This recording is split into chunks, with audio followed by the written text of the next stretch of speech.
चेतन रूपा तुमी हो चेतन रूपा अवगुरुदेव दर्शन दीजो अवगुरुदेव दर्शन दीजो तुमी हो ज्ञान प्रदाता तुमी हो ज्ञान प्रदाता अनाथ दीनबंधु अनाथ दीनबंधु तुमी हो आनंद रूपा तुमी हो आनंद रूपा अवगुरुदेव दर्शन दीजो अवगुरुदेव दर्शन दीजो तुमी हो ज्ञान प्रदाता तुमी हो ज्ञान प्रदाता नाशक शरण संरक्षक नाशक शरण संरक्षक ज्ञान प्रदाता आत्मा ज्ञान प्रदाता अवगुरुदेव दर्शन दीजो अवगुरुदेव दर्शन दीजो तुमी हो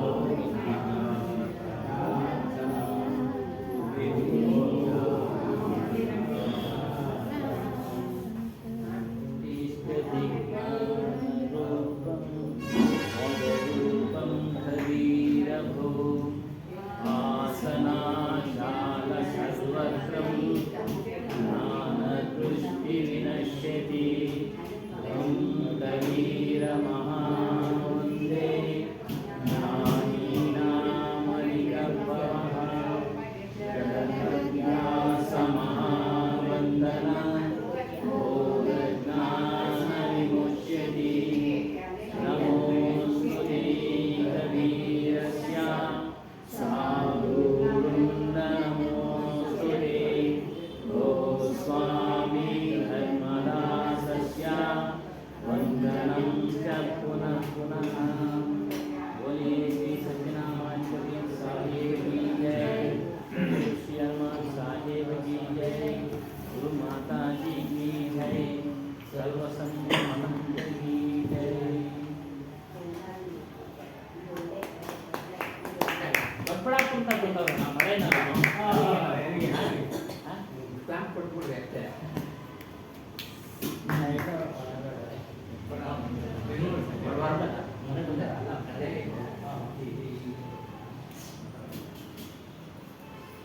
ಪೂಜ್ಯರು ಪ್ರಾಕಸ್ಮಿಕ ಸದ್ಗುರುಗಳಂತ ಸದ್ಗುರು ಶ್ರೀ ಹನುಮಾನ್ ಸಾಹೇಬ್ ಚರಣಾರವಿಂದಗಳು ವಂದಿಸುತ್ತಾ ಗುರು ಮಾತಾಡಿಯವರು ಶರಣಾರ್ಥಿ ವಂದಿಸುತ್ತಾ ನೆರೆದಿರುವ ಎಲ್ಲ ಭಕ್ತಿ ಮಾತೆಯರಿಗೆ ಮನೆಯಲ್ಲಿ ವಂದಿಸುತ್ತಾ ಸತ್ಸಂಗ ಕಾರ್ಯಕ್ರಮವನ್ನು ಪ್ರಾರಂಭ ಮಾಡೋಣ.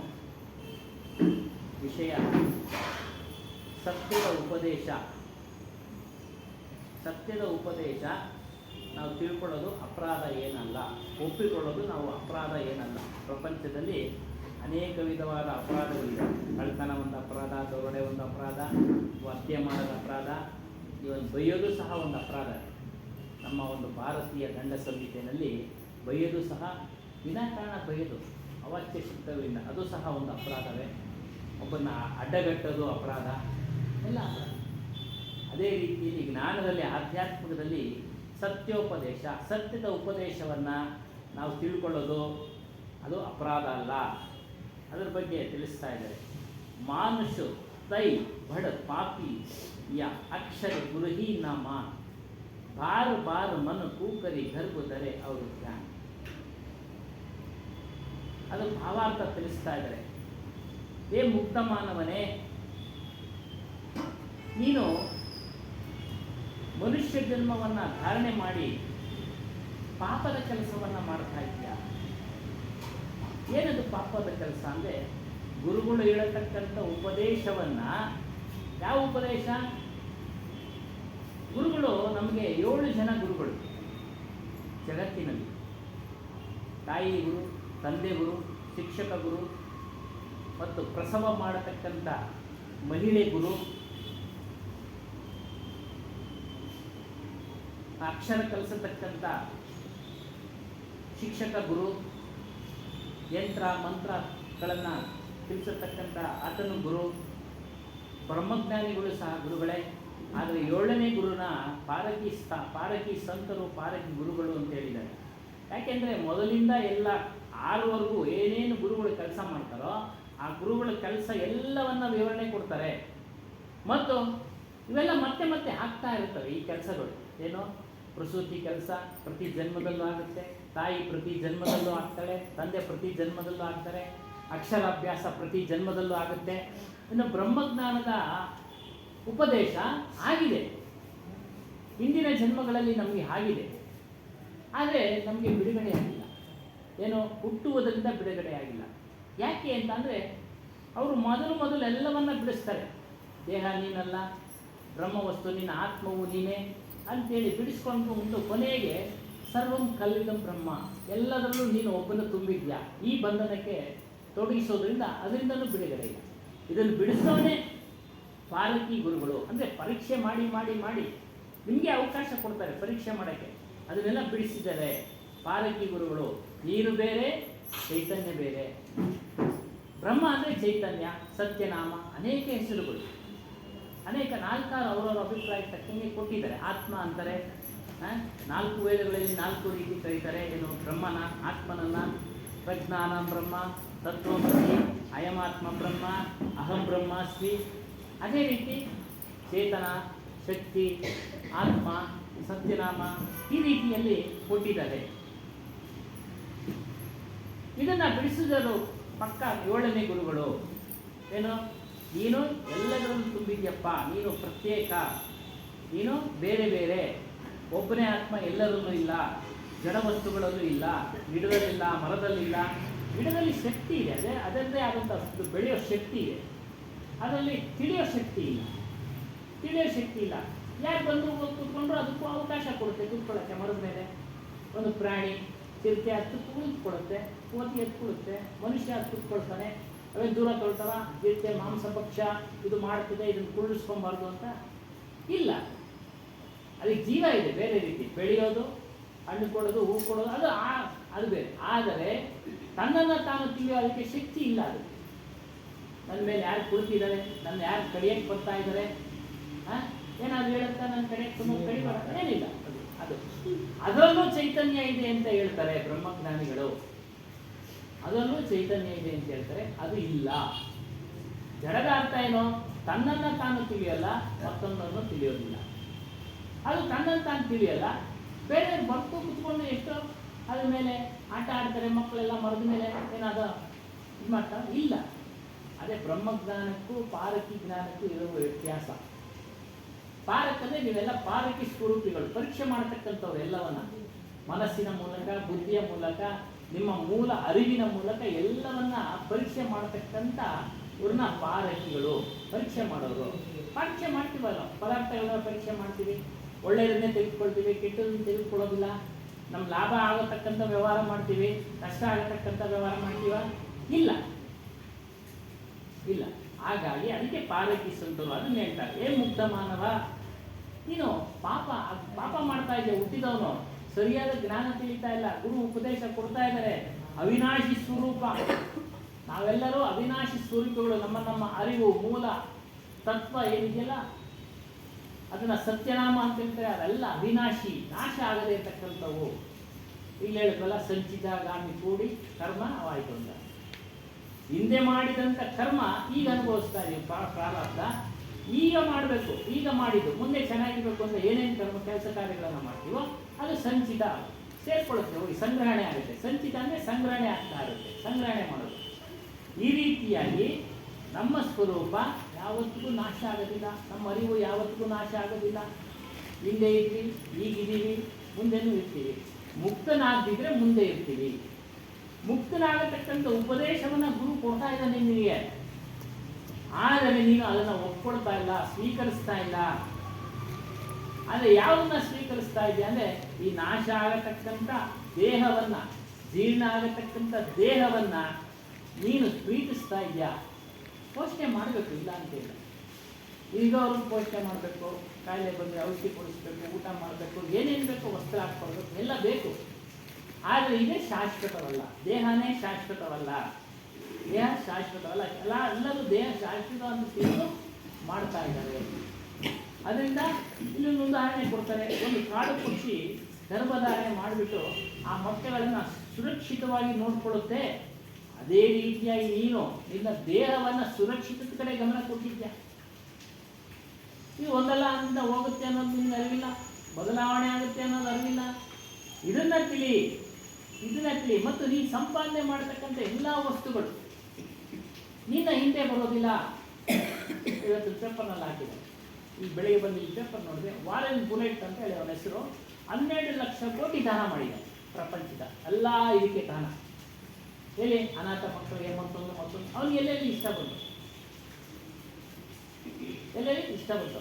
ಆ ರೀತಿಯಾಗಿ ದೇಹ ಶಾಶ್ವತ ಅಂತ ತಿಳ್ಕೊಂಡು ನಿಂದು ಸಂಗ್ರಹಣೆ ಮಾಡ್ತಾ ಇದೆಯಾ, ಹೆಚ್ಚಾಗಿ ಸಂಗ್ರಹಣೆ ಮಾಡ್ತಾ ಇದೆಯಾ. ಬೇಕು, ಅವಶ್ಯಕತೆ ಎಷ್ಟು ಬೇಕೋ ಅದು ಮಾಡು, ಇಲ್ಲ ಅಂತೇಳಿಲ್ಲ. ಆದರೆ ಅದ್ರ ಮೇಲಿನ ಮೋಹ ಬಿಡು. ಅದನ್ನು ಸಂಪಾದನೆ ಮಾಡತಕ್ಕಂಥ ಸಮಯದಲ್ಲಿ ಅನೇಕ ಕಾರ್ಯಗಳನ್ನು ಮಾಡ್ತೀಯಾ, ಅವುಗಳನ್ನು ಬಿಡು. ದುಷ್ಕಾರ್ಯಗಳನ್ನು ಮಾಡ್ತೀಯ, ಸಂಪಾದನೆ ಮಾಡ್ತೀಯ ಅಲ್ಲ, ಅದನ್ನೆಲ್ಲ ಮಾಡಬೇಡ. ನಿನ್ನ ಏನು ಕೆಲಸ ಏನು ಅಂದರೆ, ನೀನು ಬಂದಿದ್ಯಾ ಮತ್ತೆ ಬಾರದ ಹಾಗೆ, ನಿನ್ನ ಹುಟ್ಟು ಮತ್ತೆ ಬಾರದ ಹಾಗೆ ನೀನು ಮಾಡ್ಕೊಳ್ಬೇಕು. ಮನುಷ್ಯ ಸಬ್ಸೆ ಬಡ ಪಾಪ ಕರ ಹಾಗೆ. ಮನುಷ್ಯ ದೊಡ್ಡ ಪಾಪವನ್ನು ಮಾಡ್ತಾರೆ. ಯಾವುದು? ತನ್ನನ್ನು ತಾನು ತಿಳಿದೇ ಇರದೆ ದೊಡ್ಡ ಪಾಪ. ತನ್ನನ್ನು ತಾನು ತಿಳಿದೇ ಇರದೆ ದೊಡ್ಡ ಪಾಪ. ಸಚ್ಚೆ ಗುರು ಉಪದೇಶ ಪರ್ ಧ್ಯಾನ ನಹಿ ದೇತಾ. ನೋಡಿ, ಒಳ್ಳೆ ಗುರುಗಳು ಹೇಳ್ತಕ್ಕಂಥ ಉಪದೇಶವನ್ನು ತೆಗೆದುಕೊಳ್ಳೋದಿಲ್ಲ. ಒಳ್ಳೆಯ ಗುರುಗಳು ಹೇಳ್ತಕ್ಕಂಥ ಉಪದೇಶಗಳನ್ನು ತೆಗೆದುಕೊಳ್ಳೋದಿಲ್ಲ. ಎಲ್ಲ ಗುರುಗಳು ಹೇಳ್ತಾರೆ, ಎಲ್ಲ ಮಿಶ್ರಣವಾದಂಥ ಜ್ಞಾನವನ್ನು ಹೇಳ್ತಾರೆ. ಜ್ಞಾನವನ್ನು ಹೇಳ್ತಾರೆ. ಒಳ್ಳೆ ಗುರು ಹೇಳ್ತಕ್ಕಂಥ ಜ್ಞಾನವನ್ನು ತೆಗೆದುಕೊಳ್ತಾ ಇಲ್ಲ. ಗುರು ಉಪದೇಶ ಏನು ಅಂದರೆ, ಮನುಷ್ಯಕ ಅಪನಾಪ ಅಮರಹೈ. ಏನು? ಅವನ ಸ್ವರೂಪ ಇದೆಯಲ್ಲ, ನಾನು ಅಂತ ಹೇಳ್ಕೊಳ್ತಾ ಇದೆಯಲ್ಲ, ಅದು ಅಮರವಾಗಿದೆ. ಅಮರ ಅಂದರೆ ಸಾವಿಲ್ಲದೆ ಇರತಕ್ಕಂಥದ್ದು, ನಾಶವಾಗದೇ ಇರತಕ್ಕಂಥದ್ದು. ಅಮರ ಅನ್ನೋ ಅದು ಪದ ಏನಿದೆ ಅಕ್ಷರ. ಅಮರ ಅನ್ನೋ ಪದ ಏನಿದೆ ಅಕ್ಷರ. ಕ್ಷರ ಅಂದರೆ ನಾಶ, ಅಕ್ಷರ ಅಂದರೆ ನಾಶ ಆಗೋದಿಲ್ಲ.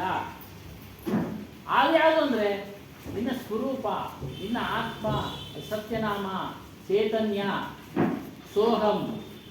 ಸೋ ಅಂದರೆ ಅದು, ಹಮ್ ಅಂದರೆ ತಾನು. ಸೋ ಅಂದರೆ ಅದು ಸಂಸ್ಕೃತ ಪದ. ಸೋ ಅಂದರೆ ಅದು, ಹಮ್ ಅಂದರೆ ತಾನು, ಸೋಹಂ. ಈ ರೀತಿಯಾಗಿ ಎಲ್ಲ ತಿಳಿಸ್ತಾ ಇದ್ದಾರೆ. ಆದರೆ ಅದನ್ನು ನೀನು ತಿರಸ್ಕಾರ ಮಾಡ್ತಾ ಇದೆಯಾ, ಇದು ದೊಡ್ಡ ಅಪರಾಧನಪ್ಪ. ಎಲ್ಲದಕ್ಕಿಂತ ದೊಡ್ಡ ಅಪರಾಧ ಜೀವನದಲ್ಲಿ. ಎಲ್ಲ ಅಪರಾಧಕ್ಕೂ ಶಿಕ್ಷೆ ಇದೆ. ಈ ಅಪರಾಧಕ್ಕೆ ದೊಡ್ಡ ಶಿಕ್ಷೆ ಏನು? 84 ಲಕ್ಷ ಜೀವರಾಶಿಗಳಲ್ಲಿ ಹುಟ್ಟುತ್ತಾ ಇರಬೇಕು, ಸಾಯ್ತಾ ಇರಬೇಕು, ಹುಟ್ಟುತ್ತಾ ಇರಬೇಕು, ಸಾಯ್ತಾ ಇರಬೇಕು. ಯಾವುದನ್ನ ಜೀವಿ ಸುಖವಾಗಿರೋದು ನೋಡಿದ್ದಿಲ್ಲ? ಇಲ್ಲ. ಒಂದು ಆಚೆ ಬಂದರೆ ಅದನ್ನ ಇನ್ನೊಂದೊಂದು ದಿನ ಕಾಯ್ತಾ ಕೊಂಡಿರುತ್ತೆ.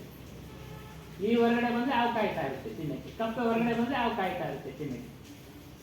ಹಾವು ನಿಡ್ಕೊಳ್ಳೋಕ್ಕೆ ಗರುಡ ಕಾಯ್ತಾ ಇರ್ತಾನೆ. ಇಲ್ಲ, ಹೀಗೆ ಒಂದಕ್ಕೊಂದು ಜೀವ ಭಯದಿಂದ ಜೀವನವನ್ನು ನಡೆಸ್ತಾ ಇದ್ದಾವೆ. ಆ ಮನುಷ್ಯ ಜನ್ಮ ಬಂದಿದೆ, ವಿಶೇಷವಾದ ಒಂದು ಶಕ್ತಿ ಇದೆ, ಅರಿವ ಶಕ್ತಿ. ಇದರ ಮೂಲಕ ಅವಿನಾಶಿ ಚೇತನ ಸ್ವರೂಪವನ್ನ ಪರಿಚಯವನ್ನ ಗುರುಗಳು ತಿಳಿಸ್ತಾ ಇದ್ದಾರೆ. ಆದರೆ ನೀನು ತಿಳಿದುಕೊಳ್ಳದೆ ವಂಚನೆಗೆ ನೀನೇ ಒಳಪಡ್ತಾ ಇದೆಯಾ. ವಂಚನೆ ಯಾರು ಬೇರೆ ಮಾಡ್ತಾ ಇಲ್ಲ. ವಂಚನೆ ಅಂದರೆ ಮೋಸ ಮಾಡೋದು. ಪ್ರಾಪಂಚಿಕದಲ್ಲಿ ಮೋಸ ಮಾಡೋರಿದ್ದಾರೆ, ಎಲ್ಲ ರೀತಿಯಲ್ಲಿ ಮೋಸ ಮಾಡೋರಿದ್ದಾರೆ. ಆದರೆ ಈ ವಿಚಾರದಲ್ಲಿ ನೀನೇ ವಂಚನೆಗೆ ಒಳಪಡ್ತಾ ಇದೆಯಾ. ನಿನ್ನ ಯಾರು ಮೋಸ ಮಾಡ್ತಾ ಇಲ್ಲ, ತಿಳಿಸಿದ್ರು ಕೇಳ್ತಾ ಇಲ್ಲ. ಅದರಿಂದ ನೀನು ದೊಡ್ಡ ಪಾಪದ ಕೆಲಸ ಮಾಡ್ತಾ ಇದೆಯಾ. ದೇಹದ ಬುದ್ಧಿಯನ್ನು ಧಾರಣೆ ಮಾಡ್ಕೊಂಡಿದ್ಯಾ. ಈ ದೇಹಕ್ಕೆ ಊಟ ಕೊಡಲೇಬಾರದು ಅಂತೇನಿಲ್ಲ, ಕೊಡಿ. ಸ್ವಾದಭರಿತವಾದ ಊಟವನ್ನೇ ನಿರೀಕ್ಷೆ ಮಾಡ್ತೀಯ. ಯಾವಾಗಲೂ ರುಚಿಯಾಗಿರ್ಬೇಕು. ಕಾಯಿಲೆ ಬಂದಾಗ ರುಚಿ ಇರಲ್ಲ, ಹೇಳ್ಬಿಡ್ತಾರೆ ಇದೆಲ್ಲ ಬಿಡಲೇಬೇಕು ಅಂದರೆ ಬಿಡಲೇಬೇಕು. ನೋಡಿ, ಅದಕ್ಕೆ ಊಟ ಮಾಡೋದ್ರಲ್ಲಿ, ನೀವು ಸೇವನೆ ಮಾಡೋದ್ರಲ್ಲಿ, ಪಾನೀಯಗಳನ್ನು ಇವುಗಳಲ್ಲೇ ಕಳೀತಾ ಇದೆಯಾ? ಶೃಂಗಾರ ಮಾಡ್ಕೊಳ್ಳೋದ್ರಲ್ಲೇ ಕಳೀತಾ ಇದೆಯಾ? ಇಂದ್ರಿಯ ಭೋಗಗಳಲ್ಲಿ ಯಾವಾಗಲೂ ಸದಾ ಲೀನವಾಗಿದೆಯಾ? ಸದಾ ಲೀನವಾಗಿದೆಯಾ? ಇದರ ಒಂದು ವ್ಯಾಪಾರದಲ್ಲೇ ನೀನು ನಿರತನಾಗಿದ್ಯಾ? ಏನು ಹೊಟ್ಟೆ ತುಂಬಿಸ್ಕೊಳ್ಳೋ ವ್ಯಾಪಾರದಲ್ಲೇನೆ. ಆದರೆ ಇದರಲ್ಲಿ ನಿನ್ನ ಒಂದು ಬಿಡುಗಡೆ ಇಲ್ಲಪ್ಪ, ನಿನ್ನ ಬಿಡುಗಡೆ ಇಲ್ಲ. ಇದು ಸಂಸಾರದಲ್ಲಿ ಆಸಕ್ತನಾಗಿದ್ಯಾ? ಅತಿಯಾಗಿ ಆಸಕ್ತನಾಗಿ, ಸಂಸಾರದಲ್ಲಿ ಅತಿಯಾದ ಆಸಕ್ತಿ, ಹೆಂಡತಿಯೆಲ್ಲ ಆಸಕ್ತಿ, ಮಕ್ಕಳೆಲ್ಲ ಆಸಕ್ತಿ, ಪದವಿಯೆಲ್ಲ ಆಸಕ್ತಿ, ಪ್ರಶಂಸೆಯಲ್ಲಿ ಆಸಕ್ತಿ, ಸನ್ಮಾನದಲ್ಲಿ ಆಸಕ್ತಿ, ಇವುಗಳಲ್ಲಿ ನೀನು ಆಸಕ್ತಿ ಉಳ್ಳವನಾಗಿದ್ಯಪ್ಪ. ಇವುಗಳೆಲ್ಲ ಶಾಶ್ವತವಲ್ಲ. ಇವತ್ತು ಸನ್ಮಾನ ಮಾಡಿದವರು ನಾಳೆ ಒಂದು ಸಣ್ಣ ತಪ್ಪು ಮಾಡಿದ್ರೆ ಬೈತಾರೆ, ನಿಂದನೆ ಮಾಡ್ತಾರೆ, ನಿಂದನೆ ಮಾಡ್ತಾರೆ. ಇವೆಲ್ಲ ಶಾಶ್ವತವಲ್ಲ. ಯಾವಾಗಲೂ ವಿಷಯಗಳಲ್ಲೇ ನೀನು ಅದರ ಚಿಂತನೆನೇ ಮಾಡ್ತಾ ಇದೆಯಾ? ಅದರ ಚಿಂತನೆನೇ ಮಾಡ್ತಾ ಇದೆಯಾ? ಏನು ಹೆಚ್ಚು ಹೆಚ್ಚು ಗಳಿಸ್ಬೇಕು ಅಂತ, ಹೆಚ್ಚು ಹೆಚ್ಚು ಗಳಿಸ್ಬೇಕು ಅನ್ನೋ ಒಂದು ಚಿಂತನೆ, ಹೆಚ್ಚು ಹೆಚ್ಚು ಭೋಗಿಸ್ಬೇಕು ಅನ್ನೋದು ಚಿಂತನೆ ಮಾಡ್ತಾ ಇದೆಯಾ? ಅವೆಲ್ಲವನ್ನು ಬಿಡು. ಬಂದಿದೆಯಾ ಮನುಷ್ಯ ಜನ್ಮ ಉದ್ಧಾರ ಮಾಡ್ಕೊಳ್ಳೋಕ್ಕೆ, ಬಿಡುಗಡೆ ಮಾಡ್ಕೊಳ್ಳೋಕ್ಕೆ. ಇದನ್ನು ನೀನೇ ಮಾಡ್ಕೊಳ್ಬೇಕು, ನೀನೇ ಮಾಡ್ಕೊಳ್ಬೇಕು. ಮನುಷ್ಯನಿಗೆ ಸಾಂಸಾರಿಕ ವಿಚಾರದಲ್ಲಿ ಪ್ರಾಣಿ ಪದಾರ್ಥಗಳು ಅಂದರೆ ವಸ್ತುಗಳು, ಐಶ್ವರ್ಯ ಬಂದ್ಬಿಟ್ಟು ಬಹಳ ಅಹಂಕಾರ ಬೀಳ್ತಾನೆ, ಅಹಂಕಾರ ಬೀಳ್ತಾನೆ. ಆ ಅಹಂಕಾರವನ್ನು ಬಿಡಬೇಡ. ಪ್ರಾರಬ್ಧ ಕರ್ಮಾನುಸಾರ ಇವತ್ತು ಬಂದಿದೆ, ನಾಳೆ ಹೋದ್ರು ಹೋಗಿ ಬಿಡ್ಬೋದು. ಅಹಂಕಾರ ಬಿಡಬೇಡ. ಯಾವಾಗಲೂ ಸದೈವ ವಿಷಯೋಂಕೆ ಚಿಂತನೆ, ಮನಸ್ಸು ಯಾವಾಗಲೂ ವಿಷಯದ ಚಿಂತನೆಯೇ ಮಾಡ್ತಾ ಇದೆ. ಮನಸ್ಸಿನ ಬಗ್ಗೆ ಸ್ವಲ್ಪ ವಿಚಾರ ಮಾಡೋಣ. ಎಲ್ಲ ಗೀತೆಗಳಲ್ಲಿ ಹೇಳಿದ್ದಾರೆ. ಗೀತೆಗಳು ಮನಸ್ಸನ್ನು ನಾವು ಏನು ಅಂದ್ಕೊಂಡಿದ್ದೀವಿ? ನಾವು ಆಲೋಚನೆ ಮಾಡತಕ್ಕಂಥ ವಿಚಾರಗಳೇ ಮುಂದೆ ಕೂಡಿರೋದೇ ಮನಸ್ಸು. ಆಲೋಚನೆಗಳ ರಾಶಿ, ಸಂಕಲ್ಪಗಳ ರಾಶಿ. ಈ ಮನಸ್ಸನ್ನು ನಾವು ಸರಿಯಾದ ರೀತಿಯಲ್ಲಿ ನಿಯಂತ್ರಿಸದೆ ಹೋದರೆ ಬುದ್ಧಿ ಭ್ರಮಣೆ ಆಗುತ್ತೆ, ಬುದ್ಧಿ ಭ್ರಮಣೆ ಆಗುತ್ತೆ. ವ್ಯಕ್ತಿತ್ವಕ್ಕೆ ಧಕ್ಕೆ ಉಂಟಾಗುತ್ತದೆ ಮತ್ತು ಮಾನಸಿಕ ವಿಘಟನೆಗಳಿಗೆ, ಮನೋವಿಕಾರಗಳಿಗೆ ಒಳಗಾಗುವ ಸ್ವಭಾವ ಒಳಗಾಗ್ತಾರೆ. ಡಿಪ್ರೆಷನ್ ಆಗ್ಬಿಡ್ತಾರೆ. ಯಾವುದೋ ಒಂದು ಸಿಗೋದಿಲ್ಲ, ಒಬ್ಬ ವ್ಯಕ್ತಿ ಯಾವುದೋ ಒಂದು ವಿಚಾರದಲ್ಲಿ ನಷ್ಟ ಆಗ್ಬಿಡ್ತಾನೆ, ಅದನ್ನೇ ಚಿಂತನೆ ಮಾಡ್ತಾನೆ. ಹಾಗಾಗಿ ಮನಸ್ಸನ್ನು ಹತೋಟಿಯಲ್ಲಿ ಇಟ್ಕೊಳ್ಳಿ, ಮನಸ್ಸನ್ನು ನಿಗ್ರಹ ಮಾಡಿ. ಮನಸ್ಸನ್ನು ಯಾರು ನಿಗ್ರಹ ಮಾಡ್ತಾರೋ ಅವನೇ ನಿಜವಾದ ಶೂರ ವೀರ. ರಣರಂಗದಲ್ಲಿ ಎಲ್ಲರೂ ಗೆಲ್ತಾರೆ, ಎಲ್ಲರೂ ಹೆಚ್ಚು ಕಡಿಮೆ ಎಲ್ಲರೂ ಗೆಲ್ತಾರೆ. ಆದರೆ ಮನಸ್ಸನ್ನು ಗೆಲ್ಲವರು ಯಾರೂ ಇಲ್ಲ. ಹಾಗಾಗಿ ಮನಸ್ಸನ್ನು ಗೆಲ್ಲಬೇಕು, ಮನಸ್ಸನ್ನು ನಿಗ್ರಹ ಮಾಡಬೇಕು, ಮನಸ್ಸನ್ನು ನಿಗ್ರಹ ಮಾಡಬೇಕು. ಹೇಳ್ಕೊಳ್ಳಿ, ಜೀವನದಲ್ಲಿ ಅಂದ್ಕೊಳ್ತೀವಿ ಏನಪ್ಪ ಮನಸ್ಸನ್ನು ನಿಗ್ರಹ ಮಾಡಿ ಮಾಡಿ ಅಂತ ಹೇಳ್ತಾರೆ ಅಂದರೆ ಅದಕ್ಕೂ ಅವಕಾಶ ಕೊಟ್ಟವ್ರೆ. ಎಕ್ಸಂಪ್ಷನ್ ಸಂಸಾರಿಗಳಿಗೆ, ಗೃಹಸ್ಥರಿಗೆ. ಜೀವನದಲ್ಲಿ ಒಂದಷ್ಟು ಸುಖ ಸಂತೋಷಗಳಿಲ್ಲದೆ ಹೋದರೆ ನಾವು ಬದುಕುವುದಾದರೂ ಯಾತಕ್ಕೆ ಚಿಂತೆ ಮಾಡ್ತಾರೆ. ಪ್ರಾಮಾಣಿಕ ಪ್ರಶ್ನೆನೇ, ಆಧ್ಯಾತ್ಮದಲ್ಲಿ ಹೇಳ್ತಾರೆ, ಇದು ಪ್ರಾಮಾಣಿಕವಾದ ಪ್ರಶ್ನೆ. ಸುಖಾಪೇಕ್ಷೆ ಅನ್ನುವುದು ಮನುಷ್ಯನ ಮೂಲಭೂತ ಹಕ್ಕು. ಏನೋ ಸುಖವಾಗಿರಬೇಕು ಅನ್ನೋದು ಮೂಲಭೂತವಾಗಿ ಹಕ್ಕು. ಆದರೆ ಅದನ್ನು ನಮಗೆ ಅಗತ್ಯವಾದಷ್ಟು ಮಾತ್ರ ತೆಗೆದುಕೊಳ್ಳಬೇಕು. ಅಗತ್ಯವಾದ ಸುಖಾಪೇಕ್ಷೆ ಪ್ರೇರಣೆ ನಮಗೆ ಅಗತ್ಯವಾದಷ್ಟು ಮಾತ್ರವನ್ನು ಪಡೆದುಕೊಳ್ಳುವಂತೆ ನಾವು ಮನಸ್ಸನ್ನು ನಿಯಂತ್ರಿಸಿಕೊಳ್ಬೇಕು. ಅತಿ ಹೆಚ್ಚಾಗಿ ಏನಿಲ್ಲ. ಊಟ, ವಸತಿ, ಮೂಲಭೂತ ಹಕ್ಕು ಯಾವುದು? ಮೂಲಭೂತ ಏನಿದೆ ವಸ್ತುಗಳು, ಊಟ, ವಸತಿ, ಬಟ್ಟೆ, ಏನೇನಿದೆ. ಈಗ ಒಂದು ಟಿವಿದು ಮೂಲಭೂತ ಹಕ್ಕಾಗಿದೆ, ಒಂದು ಫ್ರಿಡ್ಜ್ ಆಗಿಬಿಟ್ಟಿದೆ ಮನೆಗಳಲ್ಲಿ. ಏನು ಮಾಡೋಕ್ಕಾಗಲ್ಲ. ಮೊಬೈಲು ಅವ್ರು ಹೇಳ್ದಂಗೆ ಪ್ರತಿಯೊಬ್ಬರಿಗೂ ಮೊಬೈಲ್ ಬೇಕು. ಇಲ್ಲಿ ಅವೆಲ್ಲ ಜೀವನಕ್ಕೆ ಉಪಯೋಗಿಸ್ಕೊಳ್ತಾ ಇದ್ರೆ ಅದನ್ನು ನಾವು ಸದುದ್ದೇಶಕ್ಕೆ ಉಪಯೋಗಿಸ್ಕೊಳ್ಬೇಕು. ನ್ಯಾಯಸಮ್ಮತವಾದ ಐಹಿಕ ಸುಖಗಳನ್ನು ಅನುಭವಿಸುವುದು ಆಧ್ಯಾತ್ಮದ ಹಾದಿಯಲ್ಲಿ ಇದೀಗ ಕಾಲಿರಿಸುವ ಸಾಮಾನ್ಯರಿಗೆ ನಿಷಿದ್ಧವಾದದ್ದಲ್ಲ. ಬೇಡ ಅಂತ ಹೇಳ್ತಾ ಇಲ್ಲ ನೋಡಿ. ಈಗ ತಾನೇ ನಾವು ಕಾಲಿಟ್ಟಿದ್ದೀವಿ ಆಧ್ಯಾತ್ಮಕ್ಕೆ. ಅವನು ಸಂಪೂರ್ಣವಾಗಿ ಎಲ್ಲ ವಿಚಾರಗಳು ಅರಿವಾಗುವವರೆಗೂ ತನ್ನ ಅಗತ್ಯಕ್ಕೆ ತಕ್ಕಂತೆ ವಸ್ತುಗಳನ್ನು ತೆಗೆದುಕೊಳ್ಳೋದು, ಸುಖ ಜೀವನಕ್ಕೆ ವಸ್ತುಗಳನ್ನು ತೆಗೆದುಕೊಳ್ಳೋದು, ಖರೀದಿ ಮಾಡೋದು, ಅದನ್ನು ಉಪಯೋಗಿಸ್ಕೊಳ್ಳೋದು ಎಲ್ಲ ಇರಬೇಕಪ್ಪ, ಇಲ್ಲ ಅಂತೇಳಿಲ್ಲ. ಆದರೆ ಆ ವಸ್ತುಗಳನ್ನು ತೆಗೆದುಕೊಳ್ಳೋ ಸುಖ ಅಪೇಕ್ಷೆ ಇದೆಯಲ್ಲ, ಅದು ಮನುಷ್ಯನ ಶಾರೀರಿಕ ಮತ್ತು ಮಾನಸಿಕ ಸೌಖ್ಯವನ್ನು ಹಾಳು ಮಾಡಬಾರ್ದು, ಹಾಳಾಗುವಷ್ಟು ತೆಗೆದುಕೊಳ್ಬಾರ್ದು. ಕಾಫಿ, ಬೆಳಿಗ್ಗೆ ಒಂದು ಕಾಫಿ, ಸಾಯಂಕಾಲ ಒಂದು ಕಾಫಿ ತಗೊಳ್ಳಿ. ವಯಸ್ಸಾದ್ಮೇಲೆ ಆಗಲ್ಲ, ಅದು ಆಗೋದಿಲ್ಲ.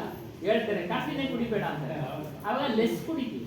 ಅದು ಕುಡಿಬೇಡ ಅಂತಾರೆ, ಕುಡಿಬೇಡ್ರಿ ಕಾಫಿನೇ. ಹಾಗೆ ಅಗತ್ಯವಾದಕ್ಕೆ ನಾವು ವಯಸ್ಸಿರುವಾಗ 4 ಕಾಫಿ ಕುಡಿದ್ರು ನಡೀತಾ ಇತ್ತು.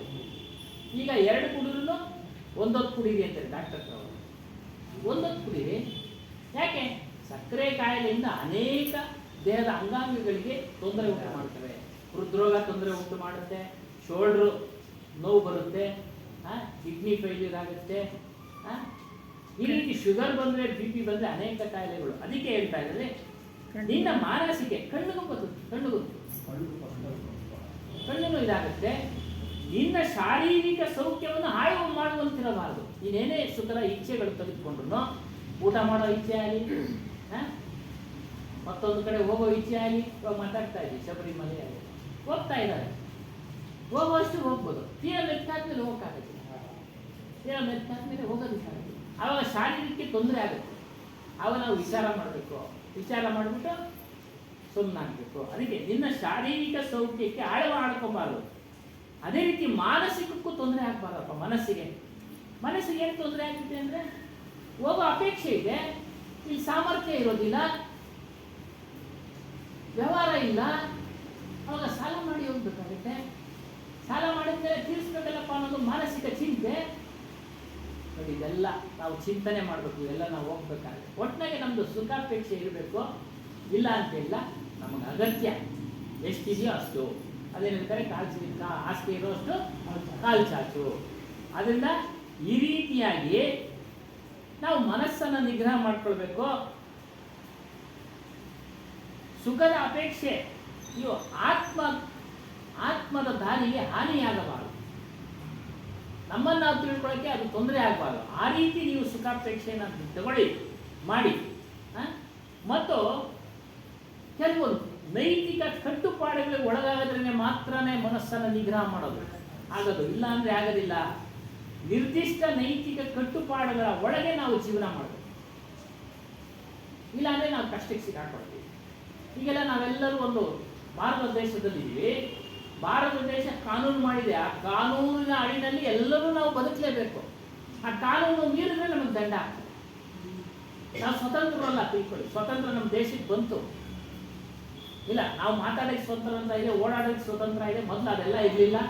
ಈಗ ಮಾತನಾಡ್ತೀವಿ, ಹಾಗೆ ಹೇಳಿದ್ರಲ್ಲ, ಮಾತನಾಡಬೇಕು. ಒಂದು ಮಿತಿ ಅದು ನಾವು ಬೈದ್ರೆ ನಮ್ಮ ಮೇಲೆ ಪ್ರಕರಣ, ಕೇಸ್ ಹಾಕ್ತಾರೆ. ಮನೆ ನೋಡಿ, ಯಾರ ಸ್ವಾಮೀಜಿಗಳು ಮುಸ್ಲಿಮರಿಗೆ ಮತದಾನ ಆಗ್ತಿಲ್ಲ ಅಂತ ಅವ್ರ ಮೇಲೆ ಕೇಸ್ ಆಗುತ್ತೆ. ಕ್ಷಮಾಪಣೆ ಕೇಳೋದು, ಏನೋ ಬಾಯಿ ತಪ್ಪಿ ಅಂದ್ಬಿಟ್ಟೆ ಅಂತ. ಆದರೂ ಬಿಡಲಿಲ್ಲ, ಒಂದು ಕೇಸ್ ನೋಡಿ. ಸ್ವತಂತ್ರ ಎಲ್ಲಿ? ಸ್ವತಂತ್ರದ ಸ್ಥಿತಿ ಯಾವುದು ಅಂದರೆ ನಿಮ್ಮ ಆತ್ಮದ ಸ್ಥಿತಿ, ನಮ್ಮ ಸ್ವರೂಪದ ಸ್ಥಿತಿ. ಅದರಲ್ಲಿ ಆ ಸ್ಥಿತಿಗೆ ಹೋದರೆ ಮಾತ್ರ ಸ್ವತಂತ್ರ. ನೋಡಿ, ಎಲ್ಲ ತಿಳ್ಕೊಂಡವ್ರೆ ಸ್ವಾಮಿಗಳು. ಹಾಗಾಗಿ ನಿರ್ದಿಷ್ಟ ನೈತಿಕ ಕಟ್ಟುಪಾಡುಗಳಿಗೆ ನಿಮ್ಮನ್ನೇ ನೀವು ಒಳಪಡಿಸ್ಕೊಳ್ಬೇಕು.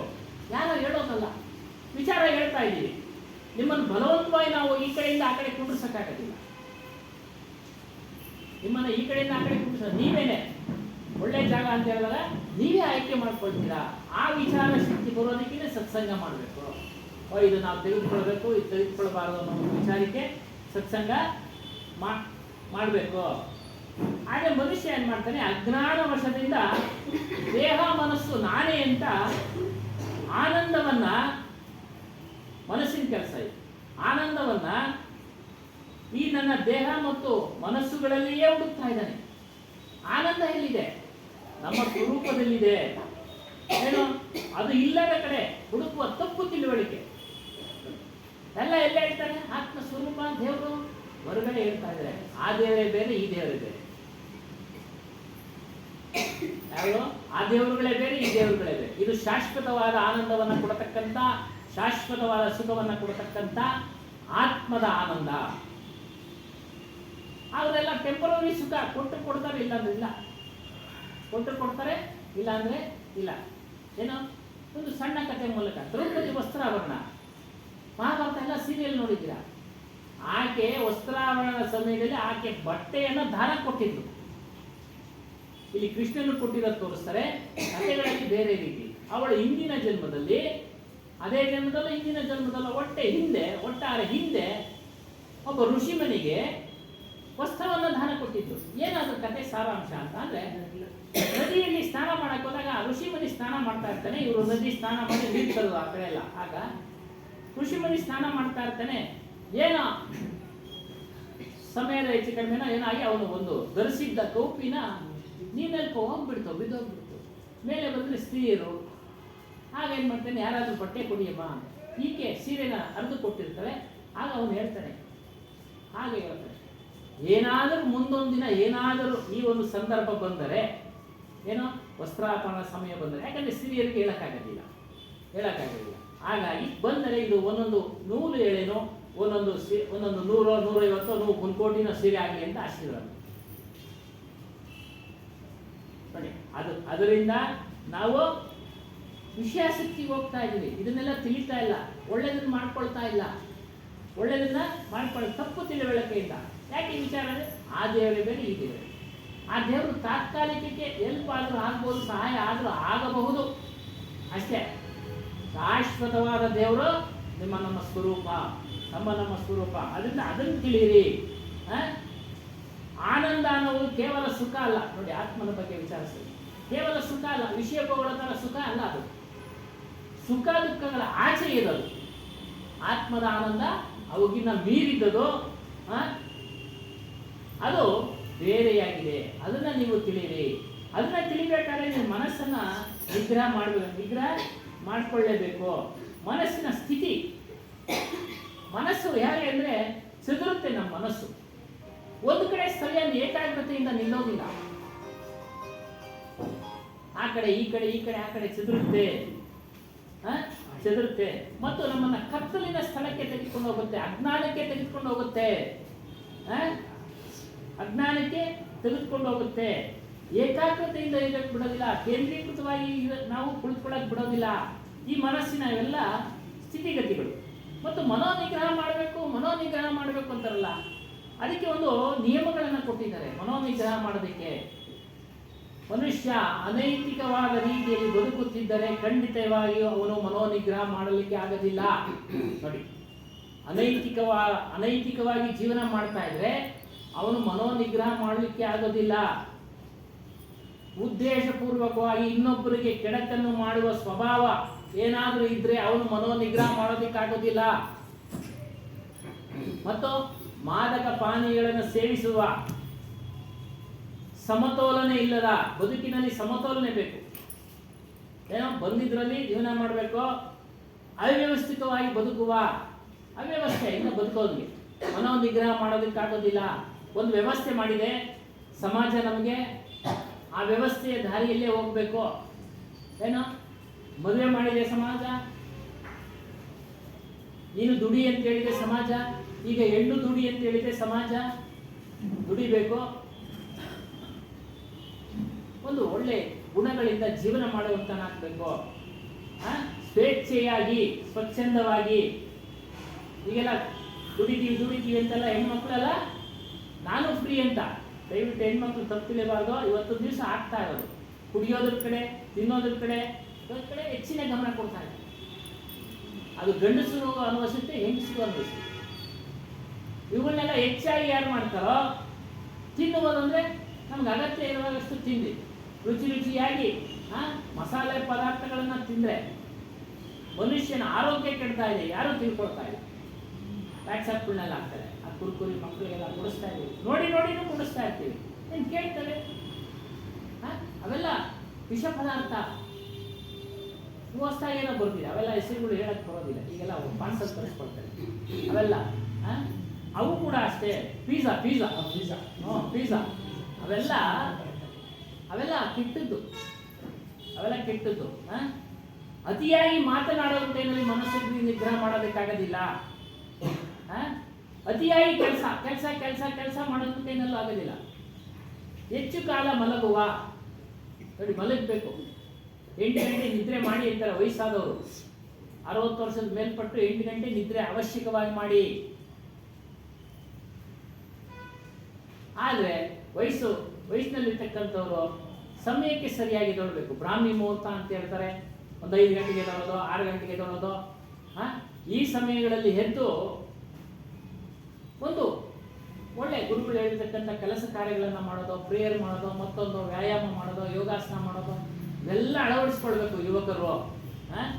ನಿದ್ರೆಯನ್ನೇ ಮಾಡದಿರುವ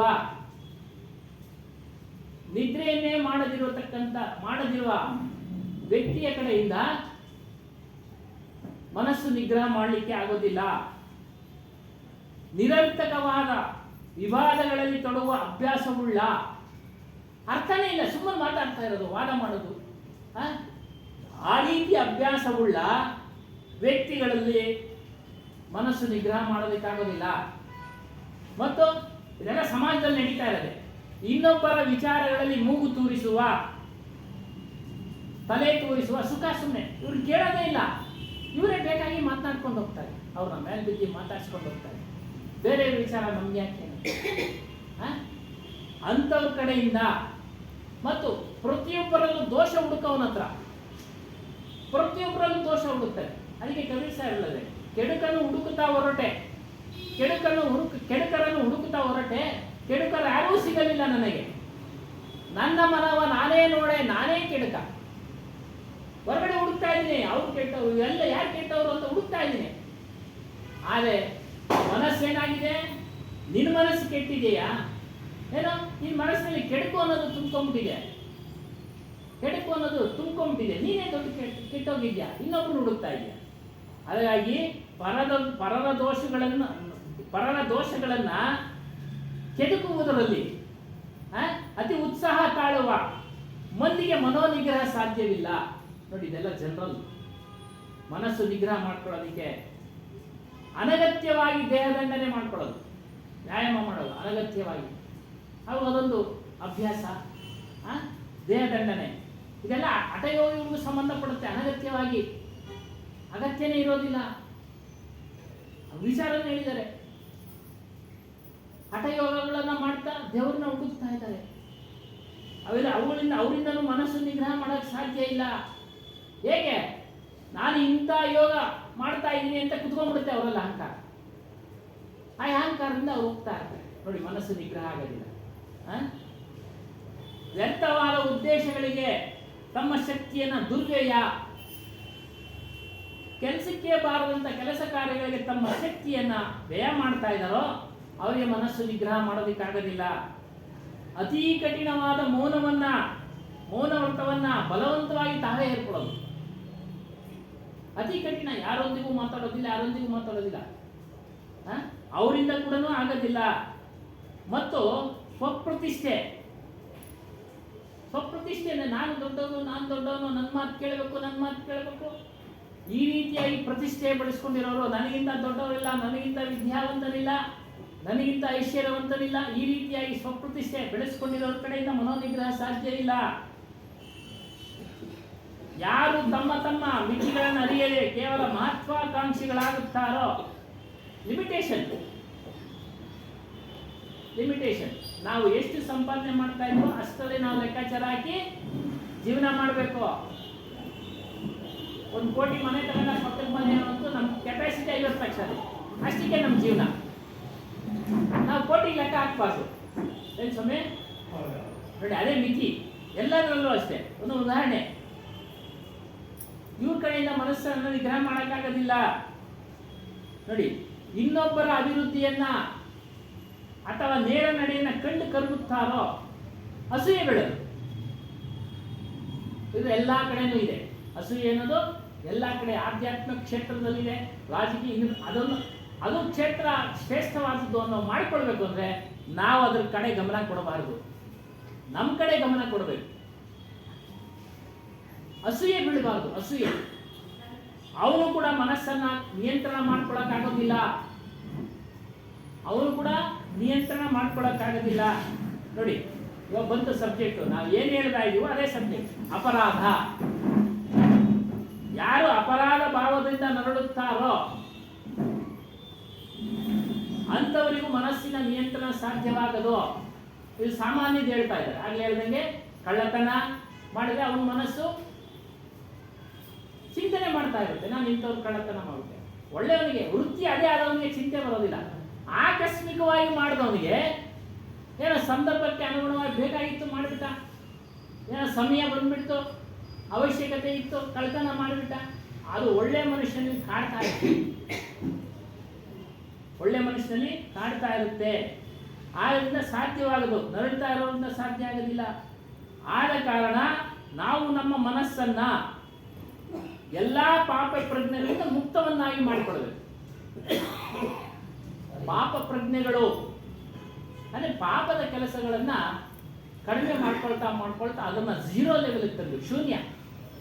ಶೂನ್ಯವನ್ನು ಇದಕ್ಕೆ ತರಬೇಕು. ಯಾವ ಬಗೆಯ ಅಪರಾಧಗಳನ್ನು ಎಸಗದಂತ ದೃಢತೆಯನ್ನ, ಯಾವುದೇ ರೀತಿಯ ಅಪರಾಧಗಳನ್ನು ಮಾಡಬಾರ್ದು, ಆ ರೀತಿ ದೃಢತೆ ನಾವು ತಾಳ್ಕೊಳ್ಬೇಕು. ಇಂಥ ವ್ಯಕ್ತಿ ಮಾತ್ರ ಮನಸ್ಸನ್ನ ನಿಗ್ರಹ ಮಾಡೋದಕ್ಕೆ ಸಾಧ್ಯ. ಮನಸ್ಸನ್ನ ನಿಗ್ರಹ ಮಾಡೋದಕ್ಕೆ ಸಾಧ್ಯ. ಕೃಷ್ಣನ ಹೇಳಿದ್ದಾರೆ ತನ್ನ ಉದ್ಧಾರ ತಾನೇ ಮಾಡ್ಕೊಳ್ಬೇಕು ಅಂತ. ನೋಡಿ, ಈ ಮನಸ್ಸನ್ನ ನಿಗ್ರಹ ಮಾಡ್ಕೊಳ್ಳೋದ್ರಲ್ಲಿ ನಿಮ್ಮ ಮನಸ್ಸೇ ಕೆಲಸ ಮಾಡಬೇಕು. ನಾವು ಒಂದು ಕೆಲಸ ಮಾಡೋದಕ್ಕಾಗೋದಿಲ್ಲ. ನಿಮ್ಮ ಮನಸ್ಸಿನಲ್ಲಿ ನಾವು ಪ್ರವೇಶ ಮಾಡಿ ಹಿಪ್ನಾಟಿಸಮ್ ಅಂತ ಹೇಳ್ತಾರಲ್ಲ, ಅವೆಲ್ಲ ಸಾಧ್ಯ ಇಲ್ಲ. ಅವೆಲ್ಲ ಸುಳ್ಳು ಅಂತ ಹೇಳ್ತಾ ಇದ್ದಾರೆ. ಅವೆಲ್ಲ ಸುಳ್ಳು. ಅದಕ್ಕಾಗಿ ಮನಸ್ಸನ್ನ ನೀವೇ ನಿಗ್ರಹ ಮಾಡ್ಕೊಳ್ಬೇಕು. ಈ ಕೆಲಸ ನಾವು ಮಾಡಬಾರ್ದು ಹೇಳಿದ್ದಾರೆ. ಮೊದಲನೇ ದಿನ ನಿಮಗೆ ಅದನ್ನ ಫಲಿತಾಂಶ ರಿಸಲ್ಟ್ ಗೊತ್ತಾಗೋದಿಲ್ಲ, ಕ್ರಮೇಣ ಗೊತ್ತಾಗುತ್ತೆ ರಿಸಲ್ಟ್. ಮಧ್ಯದಲ್ಲಿ ಒಂದು ಸೀರೆ ಬಿಡಬೇಕಾದ್ರೆ ಎಷ್ಟೆಲ್ಲ ಮಾಡಿಕೊಂಡು ಅವ್ನು ಕಷ್ಟಪಟ್ಟ 3 ಅವರ್ ಬೇಕು, ಅವ್ನು 4 ಅವರ್ ಬೇಕು, ತಕ್ಷಣವೇ ಸೀರೆ ಹಿಡಿಯೋದಿಲ್ಲ. ಯಾಕೆ? ಇಲ್ಲಿ ಮಗ್ದವ್ರು ಜಾಸ್ತಿ ಇರೋದು ಹೇಳ್ತಾರೆ ಅಲ್ವಾ? ಆ ರೀತಿಯಾಗಿ ಮನಸ್ಸನ್ನು ನಿಗ್ರಹ ಮಾಡ್ಕೊಳ್ಳೋಕ್ಕೆ ನೀವು ಕಷ್ಟಪಡಬೇಕು. ಉದ್ಧಾರನ ನೀವೇ ಮಾಡ್ಕೊಳ್ಬೇಕು. ಗುರುಗಳ ಕೆಲಸ ಏನು? ಉಪದೇಶ ಮಾಡೋದು ಅಷ್ಟೇ, ತಿಳಿಸೋದು. ಸತ್ಯದ ವಿಚಾರಗಳನ್ನು ತಿಳಿಸೋ ಕೆಲಸ ಗುರುವಿನ ಕೆಲಸ. ಮನಸ್ಸನ್ನು ಮನಸ್ಸಿನಿಂದಲೇ ವಶಪಡಿಸ್ಕೊಳ್ಬೇಕು. ಅನ್ಕೊಳ್ತಾ ಇದ್ದೆ ನಾನು, ಚಂದ್ರಣ್ಣ ಅವ್ರಿಗೆ ಹೇಳೋಣ ಮನೆಯವ್ರನ್ನ ಕರ್ಕೊಂಬನ್ನಿ ಅಂತ, ಕರ್ಕೊಂಡೇ ಬಂದ್ಬಿಟ್ರು. ನೋಡಿ ನಮ್ಮ ಮನಸ್ಸಿನಲ್ಲಿ ಬಂತದು ಹೇಳಬೇಕು. ಫ್ರೀ ಆಗಿದ್ದಾಗ ಕರ್ಕೊಂಬನ್ನಿ, ಕೆಲಸ ಇದ್ದಾಗ ಕರ್ಕೊಂಬರೋಣ, ಕೆಲಸ ಇದ್ದಾಗ ಬೇಡ. ಹಾಗಾಗಿ ಮನಸ್ಸನ್ನ ಮನಸ್ಸಿನಿಂದಲೇ ವಶಪಡಿಸಿಕೊಳ್ಬೇಕು. ಉಪದೇಶ ಮಾಡೋದು, ತಿಳಿಸೋದು ಗುರುವಿನ ಕೆಲಸ ಅಷ್ಟೇ. ಅದರಿಂದ ಮನಸ್ಸಿನಿಂದ ವಶಪಡಿಸಿಕೊಳ್ಳಬೇಕು. ಯಾವುದೇ ಚಮತ್ಕಾರ ಇಲ್ಲ, ಮ್ಯಾಜಿಕ್ ಇಲ್ಲ ಇಲ್ಲಿ. ಚಮತ್ಕಾರ ಅಂದರೆ ಮ್ಯಾಜಿಕ್ ಮಾಡ್ಬಿಡ್ತಾರಲ್ಲ, ಪಾರವಾಳ ಮಾಡ್ಬಿಡ್ತಾರೆ ಹೂವನ್ನ. ಆ ಥರ ಚಮತ್ಕಾರ ಯಾರಿಗೂ ಮಾಡೋಕ್ಕಾಗೋದಿಲ್ಲ. ದೊಡ್ಡ ದೊಡ್ಡ ಗುರುಗಳು ಸಮಯ ಸಂದರ್ಭದಲ್ಲಿ ಯಾರಿಗೋ ಒಬ್ಬರು ಮಾಡಿದ್ರು. ಅದು ಆಗಿದೆ. ಒಂದು ಕಥೆಯ ಮೂಲಕ ಅದನ್ನ ತಿಳಿಸಕ್ಕೆ ಇಷ್ಟಪಡ್ತೀನಿ. ಬುದ್ಧನ ಒಂದು ಜೀವಿತಾವಧಿಯಲ್ಲಿ ಅವನ ಘಟನೆಗಳೇ. ಒಬ್ಬ ಇದೇ ರೀತಿ ಸತ್ಸಂಗಕ್ಕೆ ಬಂದಿದ್ದ ಒಬ್ಬ ಯುವಕ, ಮನು ಅಂತ ಹುಡುಗ. ಎಷ್ಟಪ್ಪ ವಯಸ್ಸಿನಿಂದ? 20? ನೋಡಿ, ಅದೇ ವಯಸ್ಸಿನ ಹುಡುಗ. ಅವನು ಹಿಡಿಸ್ಬಿಡ್ತು ಬುದ್ಧನ ಸತ್ಸಂಗ ಎಲ್ಲ ಮುಗಿದ್ಮೇಲೆ ಬುದ್ಧನ ಅವನು ಕಾಲಿಗೇರಿ ನನಗೂ ಸನ್ಯಾಸ ಕೊಡಿ ಅಂತ. ಸನ್ಯಾಸ ಕೊಡೋದಕ್ಕಿಂತ ಮುಂಚೆ ಗುರುಗಳು ನೋಡ್ತಾರೆ ಶಿಷ್ಯನನ್ನ. ಅವರು ಜ್ಞಾನದ ಶಕ್ತಿಯಿಂದ ನೋಡ್ತಾರೆ. ಈತನು ಲಾಯಕ್ಕಿದ್ದಾನೆ ಅಂತೇಳಿ ಶಿಷ್ಯ ವೈರಾಗ್ಯ ಸನ್ಯಾಸಿ ಕೊಟ್ರು. ಅದು ಬಟ್ಟೆ ಹಾಕ್ಬಿಟ್ಟು ಒಂದು ಭಿಕ್ಷಾಪತ್ರೆ ಕೊಟ್ಬಿಟ್ಟು ಎಲ್ಲ ವಿಚಾರಗಳು ಏನೇನು ತಿಳಿಸ್ಬಿಟ್ಟು ನೀನು ಪ್ರಚಾರ ಮಾಡು ಅಂತೇಳಿ ಆ ಒಂದು ಸ್ಥಳದಿಂದ ಒಂದು 100 ಕಿಲೋಮೀಟರ್ ದೂರ ಇರೋ ಕಡೆ ಕಳಿಸ್ಬಿಟ್ರು. ಅವ್ರನ್ನ ಆ ಯುವಕನನ್ನು. ಯಾರೋ ಹೇಳಿದ್ರು ಹೋಗಿ ತಾಯಿಗೆ, ಅವನು ವೈರಾಗ್ಯ ಸನ್ಯಾಸಿ ಆಗಿಬಿಟ್ಟ, ಈಗ ನಿನ್ನ ಹತ್ರಕ್ಕೆ ಬರೋದಿಲ್ಲ ಅಂತ. ಇವಳಿಗೆ ಆಕ್ರೋಶ ಬಂದ್ಬಿಡ್ತು. ಇರೋನು ಮಗ ಏನಾದರೂ ಮಾಡಿ ಈತನನ್ನು ಮತ್ತೆ ಸಂಸಾರಕ್ಕೆ ಎಳೆದು ಬರಬೇಕು ಅಂತೇಳಿ ಎಲ್ಲಿ ಏನು ಹುಡ್ಕೊಂಡು ಹೋದ್ಲು ಅವನ್ನ. ಯಾವುದೋ ಒಂದು ಸ್ಥಳ ಹೇಳಿದ್ದ, ಯಾವುದೋ ಒಂದು ರಾಜ್ಯದ ಹೆಸರು. ಅಲ್ಲಿ ಅವನು ಪ್ರಚಾರ ಮಾಡ್ತಾ ಇದ್ದಾನೆ, ಭಿಕ್ಷೆ ಮಾಡ್ತಾ ಇದ್ದಾನೆ. ಹೋಗಿ ಕರೆದ್ರೆ ವಾಪಸ್ ಬರೋದಿಲ್ಲ ಅವನು. ಯಾಕಂದರೆ ಗುರುವಿನ ಒಂದು ಅನುಗ್ರಹ ಅಷ್ಟು ಶಕ್ತಿಶಾಲಿಯಾಗಿಟ್ಟಿದೆ. ವಿಚಾರ ತಿಳಿದಿರ್ತಾನೆ, ನಿರ್ಧಾರದಿಂದ, ದೃಢವಾದ ನಿರ್ಧಾರದಿಂದ ಸನ್ಯಾಸವನ್ನು ಸ್ವೀಕಾರ ಮಾಡಿರ್ತಾನೆ. ಏನು ಮಾಡಿದ್ರು? ವಾಪಸ್ ತರಬೇಕು.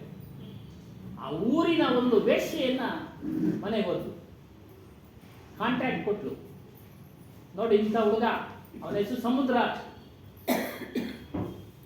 ಸಮುದ್ರದ ಆನಂದ ಏನೋ ಒಂದು ಇದೆ, ಶಿಷ್ಯನ ಹೆಸರು. ಆತನನ್ನ ನನ್ನ ಜೊತೆ ಬರುವ ಹಾಗೆ ಮಾಡು, ನನ್ನ ಆಸ್ತಿಯನ್ನೆಲ್ಲ ನಿನಗೆ ಕೊಡ್ತೀನಿ ಅಂತ ಒಪ್ಪಂದ ಮಾಡ್ಕೊಂಡು. ಆ ವೇಶ್ಯೆ ಒಪ್ಕೊಂಡ್ಲು. ಅವನು ಎಲ್ಲೆಲ್ಲಿ ಭಿಕ್ಷೆ ಬಿಡ್ತಾ ಇದ್ನೋ ಅದೇ ಹಾದಿನಲ್ಲಿ ಒಂದು ಮನೆ ಮಾಡಿದ್ರು. ಮಾಡಿದ ಬಳಿಕ ಇವನು ಬಂದ, ಈ ಹೊಸ ಮನೆ ಇವಳು ಕೊಂಡ್ಕೊಂಡಿದ್ದಾಳೆ, ಭಿಕ್ಷೆಗೆ ಬಂದ. ಇವಳು ಬಂದು, ವೇಶ್ಯೆ ಬಂದು ಹೇಳ್ತಾಳೆ, ನನ್ನ ಒಂದು ವ್ರತ ಇದೆಯಪ್ಪ. ಏನು ವ್ರತ ಅಮ್ಮ ಹೇಳಿ? 3 ವಾರಗಳ ಕಾಲ ನಾನು ಬೌದ್ಧ ಭಿಕ್ಷೆ ಕೊಡಬೇಕು ಅಂತೇಳಿ ನಾನು ಸಂಕಲ್ಪ ಮಾಡಿದ್ದೀನಿ. ಸಂಕಲ್ಪ ಅಂದರೆ ಯೋಚನೆ ಮಾಡಿದ್ದೀನಿ, ಸಂಕಲ್ಪ. ಆಯಿತು, ತಗೊಳ್ತೀನಮ್ಮ ಭಿಕ್ಷೆ ನಿನ್ನ ಕಡೆಯಿಂದಾನೆ 3 ವಾರಗಳ ಕಾಲ. ಮಾತು ಕೊಟ್ಟ, ಮಾತು ತಗೊಂಡು ಮಾತು ಕೊಟ್ಟ. ಭಿಕ್ಷೆ ತಗೊಂಡ ಮೊದಲನೇ ದಿನ 1 ವಾರ ಕಂಪ್ಲೀಟ್ ಆಯಿತು. 2ನೇ ವಾರಕ್ಕೆ ಏನು ಮಾಡಿದ್ಲು, ಆ ಬೀದಿಯಲ್ಲಿ ಇರ್ತಕ್ಕಂಥ ಹುಡುಗರಿಗೆಲ್ಲ ಮಿಠಾಯಿ ಹಂಚ್ಬಿಟ್ಟು, ಅವ್ರು ಬಂದರೆ ಗಲಾಟೆ ಮಾಡಿರಿ, ಭಿಕ್ಷೆ ಬೇಡವಾಗ ಬಂದರೆ. ಭಿಕ್ಷೆ ಬೇಡಕ್ಕೆ ಬಂದ ದೊಡ್ಡ ಗಲಾಟೆ ಮಾಡ್ತಾ ಇದ್ದಾರೆ ಹುಡುಗರು. ದಯಮಾಡಿ ಒಳಗಡೆ ಬನ್ನಿ.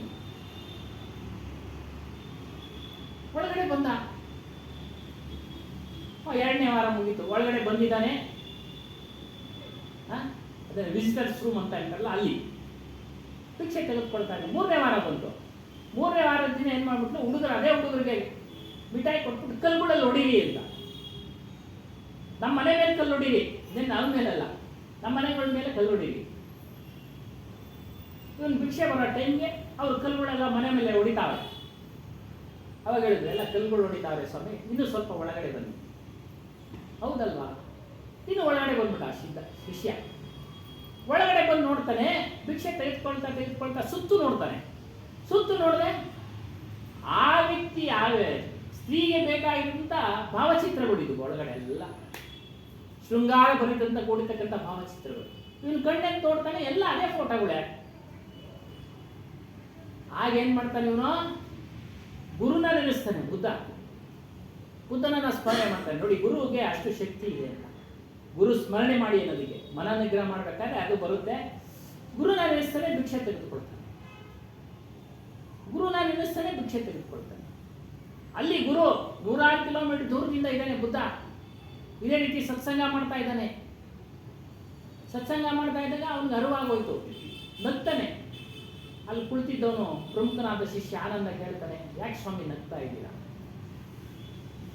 ಹೇಳ್ತಾನೆ, ಇಂಥ ಶಿಷ್ಯ ಒಂದು ಕಡೆ ಸಿಕ್ಕಾಕೊಂಡಿದ್ದಾನೆ, ಒಂದು ಅಸುರಿ ಶಕ್ತಿ, ಒಂದು ದೈವ ಶಕ್ತಿ ಯುದ್ಧ ಮಾಡ್ತಾ ಇದೆ ಅಂತೇಳಿ ಈ ವಿಚಾರನೆಲ್ಲ ತಿಳಿಸಿದಾಗ ಅವನ ಆನಂದ ಅನ್ನೋ ಶಿಷ್ಯನು ಬುದ್ಧನಿಗೆ ಕೇಳ್ಕೊಳ್ತಾನೆ, ದಯವಿಟ್ಟು ಅವನ ಸಲಹೆ, ಅಕಸ್ಮಾತ್ ಅವನು ದಾರಿ ತಪ್ಪಿಟ್ರೆ ಮತ್ತೆ ಹುಟ್ಟುವ ಹೋಗ್ತಾನೆ, ಮತ್ತೆ ಬಂಧನಕ್ಕೆ ಒಳಗಾಗ್ತಾನೆ ಅಂತ.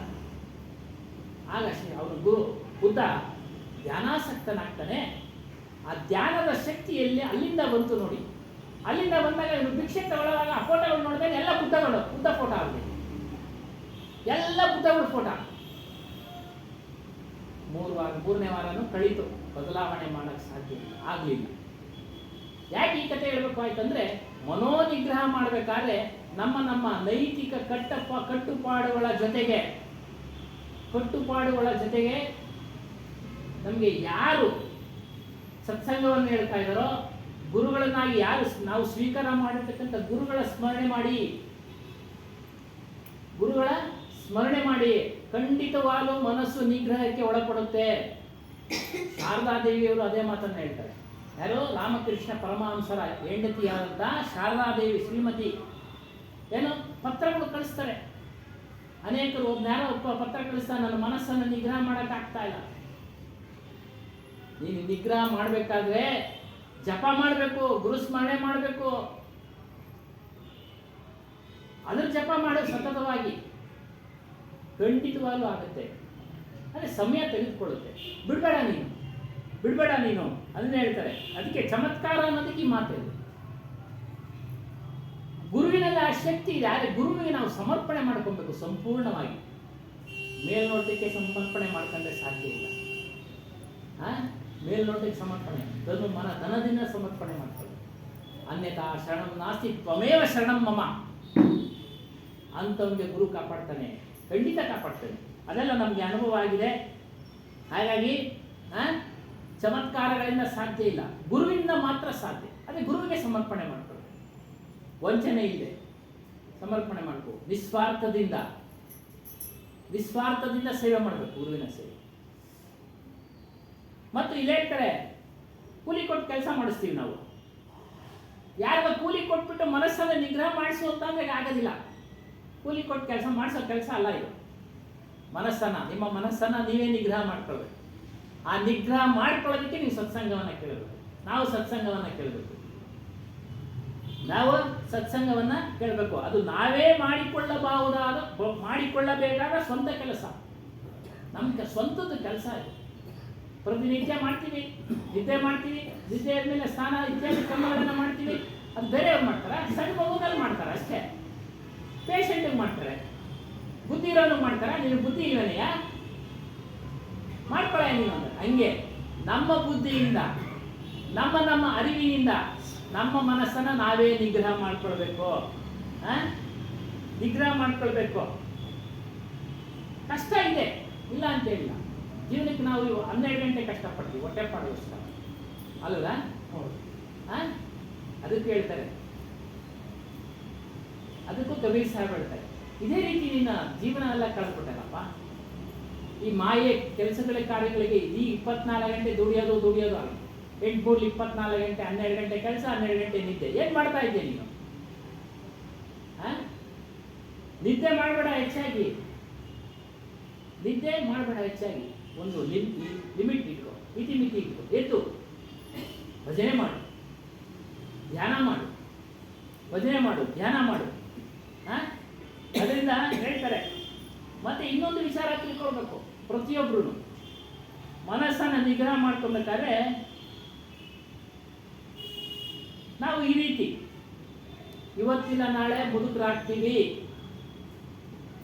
ಆಗಿದ್ದೀವಿ ನಾವೆಲ್ಲ, ಆಗದೆ ಇಲ್ಲವ್ರಿಗೆ ಹೇಳ್ತಾರೆ ಆಗ್ತೀವಿ ಅನ್ನೋದು ತಿಳ್ಕೊಳ್ಬೇಕು. ಅದನ್ನು ಯಾವುದೇ ಕಾರಣಕ್ಕೂ ತಡೆಯೋಕ್ಕಾಗೋದಿಲ್ಲ. ಆಮೇಲೆ ದೇಹ ಬಂದ ಮೇಲೆ ಕಾಯಿಲೆ ಅಂತೂ ಇದ್ದೇ ಇರುತ್ತೆ, ಅದ್ರ ಹಿಂದೆ ಅದನ್ನು ತಿಳಿಬೇಕು ನಾವು. ದೇಹ ಬಂದ ಮೇಲೆ ಕಾಯಿಲೆನೂ ಜೊತೆಯಲ್ಲಿ ಇರ್ತಿದೆ. ಯಾವುದೋ ಒಂದು ಕಾಯಿಲೆ, ಕಣ್ಣು ನೋವೋ, ಕಿವಿ ನೋವೋ, ತಲೆ ನೋವೋ, ಯಾವುದೋ ಒಂದು ಇರುತ್ತೆ.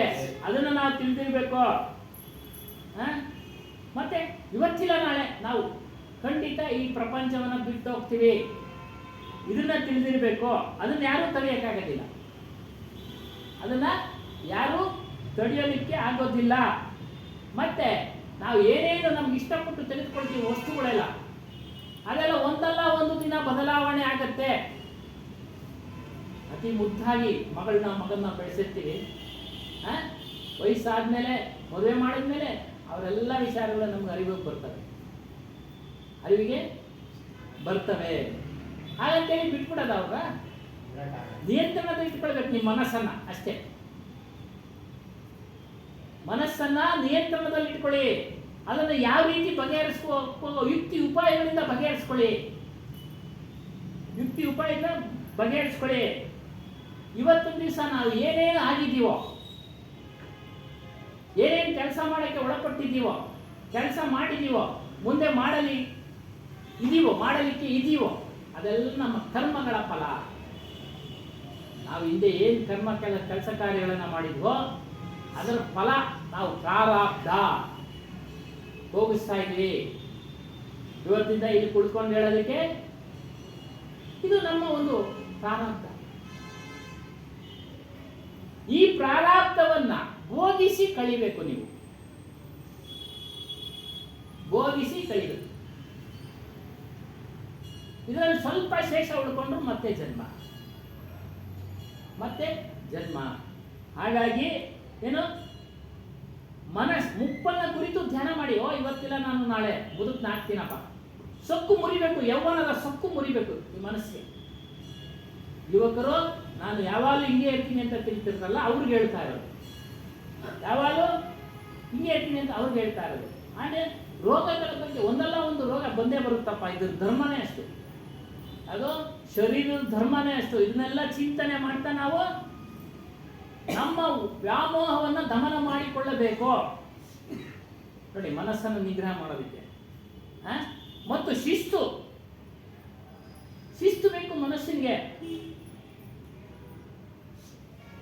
ಏನು ಮೊದಲನೇ ಶಿಸ್ತು ಅಂದ್ರೆ ಮೂಲಭೂತ ಕಾರ್ಯಗಳನ್ನ, ವಿಧಾನಗಳನ್ನ ನಮಗೆ ನಾವು ರೂಪಿಸ್ಕೊಳ್ಳೋದು. ಕಾರ್ಯವಿಧಾನಗಳು, ನಾನು ಈ ಕೆಲಸ ಮಾಡಬೇಕು, ಊಟ ಮಾಡಬೇಕು, ಬೇರೆ ಏನೋ ಮಾಡಿದ್ರೆ ಊಟ ಬರೋದಿಲ್ಲ, ಬೇರೆ ಏನೋ ಮಾಡಕ್ಕೆ ಹೋದ್ರೆ ಆಗಲೇ ಹೇಳಿದಂಗೆ ಅದೇನೋ ಮಾಡಕ್ಕೆ ಹೋದ್ರೆ ಇನ್ನ ಶಿಕ್ಷೆಕಾಗಿರುತ್ತೆ.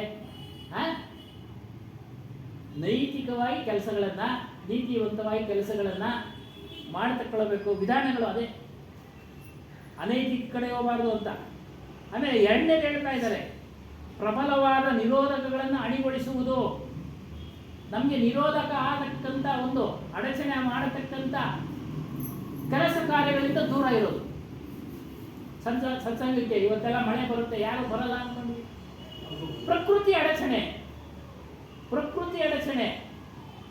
ಅದೇ ನಾವು ಕೆಲ್ಸಕ್ಕೆ ಹೋಗ್ಬೇಕಾದ್ರೆ ಕೊಡೆನೋ ಏನೋ ಒಂದು ಹಾಕೊಂಡು ಹೋಗ್ತೀವಿ, ಚಳಿ ಅದೇ ಸ್ವೆಟರ್ ಹಾಕೊಂಡು ಹೋಗ್ತೀವಿ, ಏನೋ ಒಂದು ಮಾಡ್ಕೊಂಡು ಹೋಗ್ತೀವಲ್ವ. ಆ ರೀತಿಯಾಗಿ ನಾವು ನಮ್ಮ ಮನಸ್ಸನ್ನು ನಿಗ್ರಹ ಮಾಡ್ಕೊಳ್ಳೋಕೆ ಅಣಿ ಮಾಡ್ಕೊಳ್ಬೇಕು. ಅದು ಬಂದಿದ್ದೀರಾ, ತುಂಬ ಸಂತೋಷ.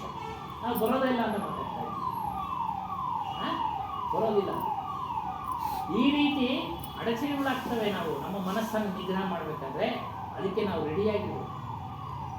ನಮ್ಮ ಸೇಫ್ಟಿ, ನಮ್ಮ ಸುರಕ್ಷತೆ, ಗಾರ್ಡ್ ಆಗಿರ್ಬೇಕು. ಅದಕ್ಕೆಲ್ಲ ತಡೆ ಮಾಡ್ಕೊಳ್ಬೇಕು ನಾವು. ಈ ರೀತಿಯಾಗಿ ಕೊನೆಯದಾಗಿ ಹೇಳ್ತಾರಲ್ಲ, ಇವೆಲ್ಲ ನಿಮ್ಗೆ ಎಲ್ಲಿ ಸಿಗುತ್ತೆ ಅಂದರೆ ಸತ್ಸಂಗದಲ್ಲಿ ಸಿಗುತ್ತೆ. ಎಲ್ಲ ವಿಚಾರಗಳು ಸತ್ಸಂಗದಲ್ಲೇ ಸಿಗೋದು, ಬೇರೆ ಎಲ್ಲೂ ಹೇಳಲ್ಲ, ಬೇರೆ ಎಲ್ಲೂ ಹೇಳೋದಿಲ್ಲ. ಮದುವೆ ಮನೆಗೆ ಹೇಳ್ತಾರ ಸತ್ಸಂಗನ?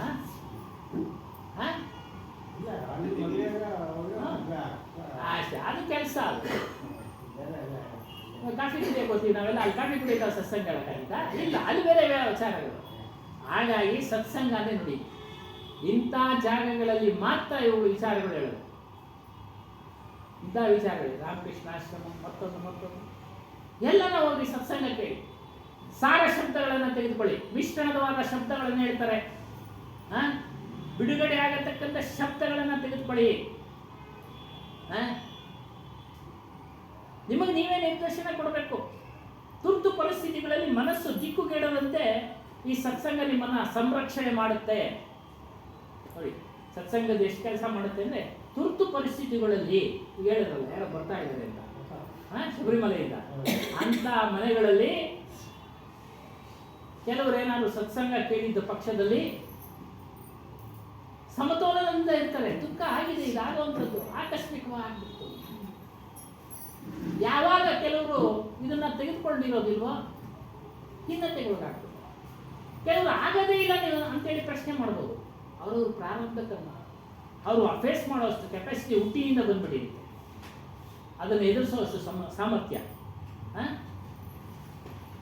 ಯಾರಿಗೆ ನೈತಿಕವಾದ ಇನ್ಯಾವುದ ನಿಯಮಗಳು ಇಲ್ಲವೋ, ಒಂದು ವ್ಯವಸ್ಥೆ ಇರುವ ಬದುಕಿಗೆ, ಅಂಥವರು ಮನೋನಿಗ್ರಹವನ್ನು ಸಾಧಿಸಲು ಸಾಧ್ಯವಿಲ್ಲ.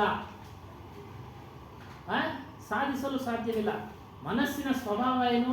ಚಂಚಲನೆ, ಯಾವತ್ತಿಗೂ ಚಂಚಲನೆ, ನಿಮಿಷಕ್ಕೂ ಚಂಚಲನೆ, ನಿಮಿಷಕ್ಕೂ ಚಂಚಲ, ಶ್ವಾಸಕ್ಕೂ ಚಂಚಲ. ಅದಕ್ಕೆ ಶ್ವಾಸಕ್ಕೆ ನಾಮಲೆ ವೃತಾ ಶ್ವಾಸ ಮತಿ ಕೋಯ್ ನಾ ಜಾನೆ ಶ್ವಾಸಕ್ಕೂ ಆವನ ಹೋಯ್ ನ ಹೋಯ್. ಪ್ರತಿ ಶ್ವಾಸಕ್ಕೂ ಸ್ಮರಣೆ ಮಾಡು, ಗುರು ಕೊಟ್ಟಿರೋ ಮಂತ್ರವನ್ನು ಸ್ಮರಣೆ ಮಾಡು. ಪ್ರತಿ ಶ್ವಾಸ ಏನು ಎಲ್ಲನ ಇದು. ಸ್ನಾನ ಮಾಡ್ತಾ ಇದೆಯಾ, ಮಾಡು, ವೇಸ್ಟ್ ಮಾಡಬೇಡ ಶ್ವಾಸ. ಒಂದು ಶ್ವಾಸ ಆಸೆಗೆ ಹೋಯ್ತು, ತಿರ್ಗಿ ಇನ್ನೊಂದು ಬರುತ್ತೋ ಇರೋ ವಾಪಸ್ಸು ಗೊತ್ತಿಲ್ಲ. ಅದಕ್ಕೆ ಶ್ವಾಸ ಕಬೀರ್ ಸಾಹೇಬ್ ವಚನಗಳಿವೆಲ್ಲ. ಹಾಗಾಗಿ ಚಂಚಲತೆ ಏನು ಆಗಲೇ ಹೇಳ್ದಂಗೆ ಈರ್ಷೆ. ಒಂದು ಕಥೆಯಲ್ಲಿ ಹೇಳ್ತಾ ಇದ್ದಾರೆ, ಒಂದು ಕೋತಿಗೆ ಮೊದಲೇ ಚಂಚಲ ಆದ ಮನಸ್ಸು, ಅದಕ್ಕೆ ಯಾವನೋ ಕುಡಿಸ್ಬಿಟ್ಟ, ಮದ್ಯಪಾನ ಮಾಡಿಸ್ಬಿಟ್ಟ, ಚಂಚಲ, ಇನ್ನೊಬ್ರು ಬಿಟ್ಬಿಟ್ಟ, ಇನ್ನೆಷ್ಟು ಅದು ಕುಣಿದಾಡಬೇಕು. ಆ ರೀತಿನಪ್ಪ ಈರ್ಷೆ ಅನ್ನೋದು, ಅಸೂಯೆ ಅನ್ನೋದು. ಹೇಳ್ತಾರೆ, ಇತರರ ಅಭ್ಯುದನ್ನು ಕುರುಪವ ಕರುಪವ ಈರ್ಷೆ ಒಂದು ಚೇಳನ್ನು ಕುಡಿದಂತೆ. ನೋಡಿ, ಅದನ್ನು ಬಿಡಿ, ಮೊದಲು ಅಸೂಯೆ ಬಿಡಿ ಮನುಷ್ಯ ಮೊದಲು. ಅದಕ್ಕೆ ಹೇಳ್ತಾರೆ, ಕಾಮಿ ಕ್ರೋಧಿ ಲಾಲಚಿ ಈರ್ಷೆ ಭಕ್ತಿ ನಾ ಹೋಯ್. ಏನು, ಯಾರು ಅತಿಯಾಗಿ ಬೇಕು ಬೇಕು ಅಂತ ಹೇಳ್ತಾರೋ ಅವರಿಂದ ಭಕ್ತಿ ಮಾಡೋದಕ್ಕೆ ಸಾಧ್ಯ ಇಲ್ಲ. ಯಾರು ಲೋಭದಿಂದ ಇದಾಗ ಅವರಿಂದ ಭಕ್ತಿ ಮಾಡೋದಕ್ಕೆ ಸಾಧ್ಯ ಇಲ್ಲ. ಅತಿ ಲೋಭ, ಒಂದು ಸ್ವಲ್ಪ ನಾಗೇ ಹೇಳಿದ್ವಲ್ಲ, ದಾನ ಮಾಡ್ದ ಅವನು ಅಷ್ಟೊಂದು, ಇದೇ ದಾನ ಮಾಡ್ದ. ಆದರೆ ನಾವು ನಮ್ಮ ಶಕ್ತಾನುಸಾರ ನಾನು ಮಾಡಬೇಕು, ತೆಗೆದುಕೊಳ್ಳೋನು ಮಾಡಬೇಕು, ಗೃಹಸ್ಥರು ಮಾಡಬೇಕು, ಸನ್ಯಾಸಿಗಳು ಮಾಡಬೇಕು. ಕಬೀರ್ ಸಾಹೇಬ್ರು ಎಲ್ರಿಗೂ ಹೇಳಿರೋದು ಅವರು, ಏನೋ ತೆಗೆದುಕೊಂಡು ಇಲ್ಲಿ ಕುಳಿತುಕೊಂಡು ತೆಗೆದುಕೊಂಡು ಸಪ್ರೇಟಾಗಿ ಏನಲ್ಲ, ಎಲ್ಲರೂ ದಾನ ಮಾಡಬೇಕು ಅಂತ. ಲಾಲಚಿ ಅಂದರೆ ಆಸೆ ಕುಳಿತುಕೊಂಡು ಹೇಳೋನು ಬರೋದಿಲ್ಲ, ಸಂಗ್ರಹಣೆ ಮಾಡೋನು ಬಂದ್ಬಿಡುತ್ತೆ ಆಸೆ. ಕಾಮಿ ಕ್ರೋಧಿ ಲಾಲಚಿ ಹಿಂಸೆ ಭಕ್ತಿ ನಾ ಹೋಯ್. ಅವನಿಂದ ಭಕ್ತಿ ಆಗೋದಿಲ್ಲ. ಭಕ್ತಿ ಅಂದರೆ ಸ್ವರೂಪದ ತಿಳಿಯೋದು ಭಕ್ತಿ. ಮನಸ್ಸನ್ನು ನಿಗ್ರಹ ಮಾಡ್ಕೊಳ್ಳೋದು, ನಿಗ್ರಹ ಮಾಡಿಕೊಂಡ್ರೆ ಅದು ಸಿಗೋದು. ಅದಕ್ಕೆ ಲೋಭಿಗಳಾಗ್ಬೇಡಿ, ಅತಿಯಾಗಿ ಬಯಸ್ಬೇಡಿ. ಏನನ್ನ ಒಂದು ಲಿಮಿಟೇಷನ್ ಇಟ್ಕೊಳ್ಳಿ. ಬಯಸಕ್ಕೆ ಊಟ ಮಾಡಬೇಕು, ಆರೋಗ್ಯಕರವಾದ ಊಟ ಮಾಡಿ. ಆರೋಗ್ಯಕರವಾದ ಅದು ಹೇಳ್ತಾರೆ, ಯಾವ ರೀತಿ ಊಟ ಮಾಡಬೇಕು, ಸಾತ್ವಿಕ ಆಹಾರ ಊಟ ಮಾಡಬೇಕು ಅಂತಾರೆ. ನೋಡಿ, ಆಹಾರದ ಬಗ್ಗೆ ಹೇಳ್ತಾರೆ. ಯಾವುದು ನಮಗೆ ಆರೋಗ್ಯಕರವಾದ, ಮನಸ್ಸಿಗೆ ಆರೋಗ್ಯಕರವಾದ, ದೇಹಕ್ಕೆ ಆರೋಗ್ಯಕರವಾದ ಆಹಾರವನ್ನು ಊಟ ಮಾಡಿ. ಯಾವುದು ಸಾತ್ವಿಕ ಆಹಾರ ಅಂದರೆ ಸಸ್ಯಾಹಾರಿನೇ. ಸಸ್ಯಾಹಾರಿ ಮಾತ್ರನೇ ನಮ್ಮ ಮನಸ್ಸನ್ನು ನಿಗ್ರಹ ಮಾಡೋದಕ್ಕೆ ಸಾಧ್ಯ ಆಗುತ್ತೆ. ಅದಕ್ಕೇನೆ ಹಲವಾರು ಪಂಥಗಳಲ್ಲಿ ಮಾಂಸಾಹಾರ ನಿಷೇಧ ಮಾಡಿದ್ದಾರೆ. ಜೈನ ಪರಂಪರೆಯಲ್ಲಿ ನಿಷೇಧ ಮಾಡಿದ್ದಾರೆ, ಕಬೀರ್ ಪರಂಪರೆಯಲ್ಲಿ ಮಾಂಸಾಹಾರ ನಿಷೇಧ ಮಾಡಿದ್ದಾರೆ, ಬುದ್ಧ ಪರಂಪರೆಯಲ್ಲಿ ಮೊದಲಿತ್ತು. ಈಗೇನಾಗಿದೆಯೋ ಗೊತ್ತಿಲ್ಲ. ಯಾಕೆ ತಿಳಿದೇ ಇರೋದು ವಿಚಾರ ಹೇಳೋದು ಬೇಡ, ಅದೇನಮ್ಮ ಗೊತ್ತಿಲ್ಲ ನಮಗೆ ಯಾಕೆ. ಹಾಗಾಗಿ ಮನಸ್ಸು ಶುದ್ಧವಾಗಬೇಕಾದ್ರೆ ಆಹಾರ ಶುದ್ಧ ಇರಬೇಕು. ಆಹಾರ ಶುದ್ಧವಾದ ಮಾತ್ರ ನಮಗೆ ಮನಸ್ಸು ಒಳ್ಳೆ ಕೆಲಸ ಮಾಡೋದಕ್ಕೆ ಅನುಕೂಲ ಆಗುತ್ತೆ. ಸತ್ವದಿಂದ ಕೂಡಿರುತ್ತದೆ, ಸ್ವತ್ವದಿಂದ ಕೂಡಿರುತ್ತೆ. ಮತ್ತು ಇಂದ್ರಿಯಗಳ ಮೂಲಕ ನಾವೇನೇನು ಗ್ರಹಿಸ್ತೀವೋ ಇವೆಲ್ಲವೂ ಒಂದೊಂದು ರೀತಿ ಆಹಾರ ಅಂತ ಹೇಳ್ತಾರೆ ಶಂಕರಾಚಾರ್ಯರು. ಶಬ್ದ, ಕಿವಿಗೆ ಶಬ್ದ, ಕಿವಿಗೆ ಆಹಾರ. ವಾಸನೆ ಶಬ್ದ, ಮೂಗಿಗೆ ಆಹಾರ. ದೃಶ್ಯ, ಕಣ್ಣಿಗೆ ಆಹಾರ. ಅದರಿಂದ ಇವುಗಳನ್ನು ಸಹ ಅಷ್ಟೇ. ನಿನ್ನೆ ಒಬ್ರು ಫೋನಲ್ಲಿ ಮಾಡಿ ಕೇಳ್ತಾ ಇದ್ರು, ದೃಶ್ಯಗಳು ಕಂಡಾಗ ನಮಗೆ ಹೇಗೆ ಖಂಡಿತ ಇರ್ತವೆ ದೃಶ್ಯಗಳು. ಅದಕ್ಕೆ ಹೇಳ್ತಾ ಇದೆ, ಇವತ್ತೊಂದು ದಿವಸ ಟಿವಿ ಮುಂದೆ ಕುತ್ಕೊಂಡು ಒಳ್ಳೆ ಕುಟುಂಬ ಸಿನಿಮಾ ನೋಡೋಕ್ಕಾಗೋದಿಲ್ಲ, ಒಂದು ಧಾರಾವಾಹಿ ನೋಡೋಕ್ಕಾಗೋದಿಲ್ಲ. ಆಗುತ್ತೇನಮ್ಮ? ಇಲ್ಲ. ಆ ದೃಶ್ಯಗಳು ಆ ರೀತಿ ಇರ್ತವೆ. ಆದರೆ ನೀನು ಮನಸ್ಸನ್ನು ಅಲ್ಲಿ ನಿಗ್ರಹ ಮಾಡಬೇಕು. ದೃಷ್ಟಿ ಚೆನ್ನಾಗಿರುತ್ತೆ, ಅವು ಬರ್ತವೆ ಹೋಗ್ತವೆ. ಅದರಿಂದ ಅಂತಃಕರಣ ಶುದ್ಧ ಆಗುತ್ತೆ. ಈ ರೀತಿ ಮನಸ್ಸನ್ನು ನಿಗ್ರಹ ಮಾಡ್ತಾ ಇದ್ರೆ ಅಂತಃಕರಣ ಶುದ್ಧಿ ಆಗುತ್ತೆ. ಆಸಕ್ತಿ, ಅನಾಸಕ್ತಿ ಜೀವನ ಮಾಡಬೇಕು ಅಂತ ಸಾಹೇಬ್ ಹೇಳ್ತಾರೆ. ಏನು ಆಸಕ್ತಿ ಇರಬೇಕು. ಒಂದು ಲಾಡು ತಿನ್ಬೇಕು, ಆಸಕ್ತಿ ಅಷ್ಟೇ. 2 ಇನ್ನೊಂದು ಜಾಸ್ತಿನೇ. 3 ಅಂದರೆ ಆಗೋದಿಲ್ಲ ನಮಗೆ. ನೋಡಿ, ಆವಾಗ ನಾವು ಅದಕ್ಕೆ ಮೊದಲೇ ಅದ್ರ ಮೇಲೆ ಅನಾಸಕ್ತಿ ಇರಬೇಕು. ಇದು ನಮಗೆ ತೊಂದರೆ ಕೊಡುತ್ತೆ, ನಮ್ಮ ದೇಹಕ್ಕೆ ಒಂದೇ ಸಾಕು. ನೋಡಿ, ಅದು ಅನಾಸಕ್ತಿ. ಈ ರೀತಿಯಾಗಿ ಪ್ರತಿಯೊಂದನ್ನು ಈ ರೀತಿಯಾಗಿ ನಾವು ಮಾಡ್ಕೊಂಡು ಬರ್ತಾ ಇದ್ದಾಗ ಮತ್ತೆ ಮೋಹ ಹೇಳ್ತಾರೆ. ಆಸಕ್ತಿ, ಮೋಹ, ವಸ್ತುಗಳ ಮೇಲೆ ಮೋಹ, ತಿನ್ನೋದ್ರ ಮೇಲೆ ಮೋಹ, ಉಡೋದ್ರ ಮೇಲೆ ಮೋಹ. ಇದನ್ನೆಲ್ಲ ನಿಯಂತ್ರಣ ಮಾಡ್ಕೊಳ್ಳಿ ನೀವು. ಇವೆಲ್ಲ ನಿಯಂತ್ರಣ ಮಾಡ್ಕೊಳ್ಬೇಕು. ಆಗಲೇ ಮಾತ್ರ ನಿಮಗೆ ನೀವೇನೆ ನಿಯಂತ್ರಣ ಮಾಡ್ಕೊಳ್ಳಿ. ಇದನ್ನ ಮಾಡ್ಕೊಳ್ಳಿ. ಇವೆಲ್ಲ ನಿಮಗೆ ಭ್ರಮೆಗಳನ್ನು ಉಂಟು ಮಾಡ್ತವೆ. ಏನು? ದೃಶ್ಯ, ಮೂಗಿನ ರಸ, ದೃಶ್ಯ, ಕಣ್ಣು, ಶಬ್ದ, ಗಂಧ, ಇವೆಲ್ಲ ನಿಮ್ಮೊಂದಿಗೆ ಭ್ರಮೆಗಳನ್ನು ಉಂಟು ಮಾಡ್ತವೆ. ತಪ್ಪು ತಿಳುವಳಿಕೆಯನ್ನು ಉಂಟು ಮಾಡ್ತವೆ. ಭ್ರಮೆ ಅಂದರೆ ತಪ್ಪು ತಿಳುವಳಿಕೆ. ಯಾವಾಗಲೂ ನೋಡ್ತಾ ಇರಬೇಕು, ಇದರಿಂದ ನನಗೆ ಸುಖ ಇದೆ, ಅದು ಭ್ರಮೆ. ಕಣ್ಣೇ ಇದ್ರೆ ಎಲ್ಲಿ ನೋಡಕ್ ಸಾಧ್ಯ? ವಿಚಾರ ಮಾಡಬೇಕು. ಆಮೇಲೆ ಕಿವಿ, ಯಾವಾಗಲೂ ಬೇರೆ ವಿಚಾರದಲ್ಲಿ ಕೇಳೋದ್ರಲ್ಲಿ ಆನಂದ, ಅದರಲ್ಲೆಲ್ಲ ಆನಂದ. ನಾವು ಅದನ್ನು ದೂರ ಮಾಡ್ಕೊಳ್ಬೇಕು. ಕೈ ಅಂತ ಹೇಳ್ತಾರೆ, ಕಣ್ಣು, ಕಿವಿ, ಕೈನೂ ಅಷ್ಟೇ. ಒಳ್ಳೆ ಸತ್ಪಾತ್ರಗಳಿಗೆ ಉಪಯೋಗಿಸ್ಕೊಳ್ಳಿ, ಒಳ್ಳೆ ಕೆಲಸಗಳಿಗೆ ಉಪಯೋಗಿಸ್ಕೊಳ್ಳಿ. ನಮ್ಮ ಕಣ್ಣುಗಳಿಂದ ಕಂಡದ್ದು, ಕಿವಿಗಳಿಂದ ಕೇಳಿದ್ದು, ಕೈಗಳಿಂದ ಮುಟ್ಟಿದ್ದು ಕೂಡ ನಮ್ಮ ಮನಸ್ಸಿನ ಮೇಲೆ ಪರಿಣಾಮ ಬೀಳುತ್ತೆ. ನೋಡಿ, ಕಣ್ಣುಗಳಿಂದ ನೋಡಿ ಕಂಡದ್ದು, ಕಿವಿಗಳಿಂದ ಕೇಳಿದ್ದು, ಕೈಗಳಿಂದ ಮುಟ್ಟಿದ್ದು ಬರ್ತವೆ. ಅದ್ರ ಮೇಲೆ ಹೆಚ್ಚಾಗಿ ಗಮನ ಕೊಡಬೇಡಿ.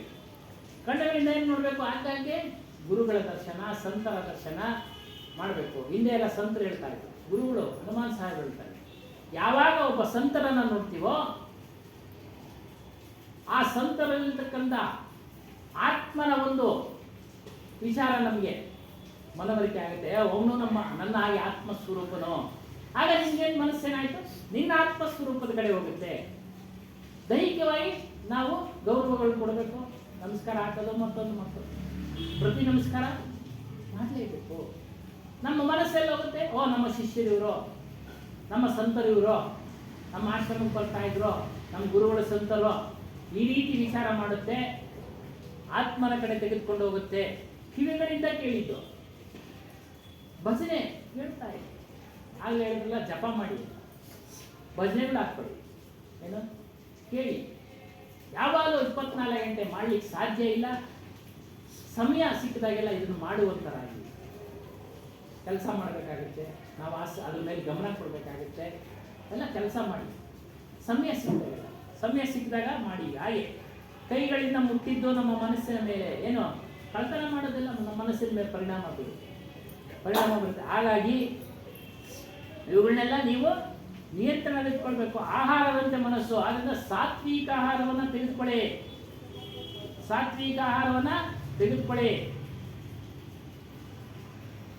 ಇಷ್ಟು ಮನಸ್ಸಿನದು ಇದೆ. ಮನಸ್ಸಿನ ವಿಚಾರ ನೋಡಿ ಇಷ್ಟೊಂದಿದೆ. ಇದು ಆಗಾಗ್ಗೆ ನಾವು ನೆನಪು ಮಾಡ್ಕೊಳ್ತಾ ಇದ್ದೀವಿ. ಆಗಾಗ್ಗೆ ನೆನಪು ಮಾಡಿಕೊಂಡು ಏನೋ ನಾನು ಮುದ್ಕ ಹಾಕ್ತೀನಿ, ನನಗೊಂದು ಸಾವು ಬರುತ್ತೆ, ನಾವು ತಗೊಂಡಿರೋ ವಸ್ತುಗಳು ಬದಲಾವಣೆ ಆಗ್ತವೆ, ಶಾಶ್ವತವಲ್ಲ, ಇವೆಲ್ಲ ನೆನಪಿನಲ್ಲಿ ಇಟ್ಕೊಳ್ಬೇಕು. ಮನಸ್ಸನ್ನು ನಿಗ್ರಹ ಮಾಡಬೇಕು.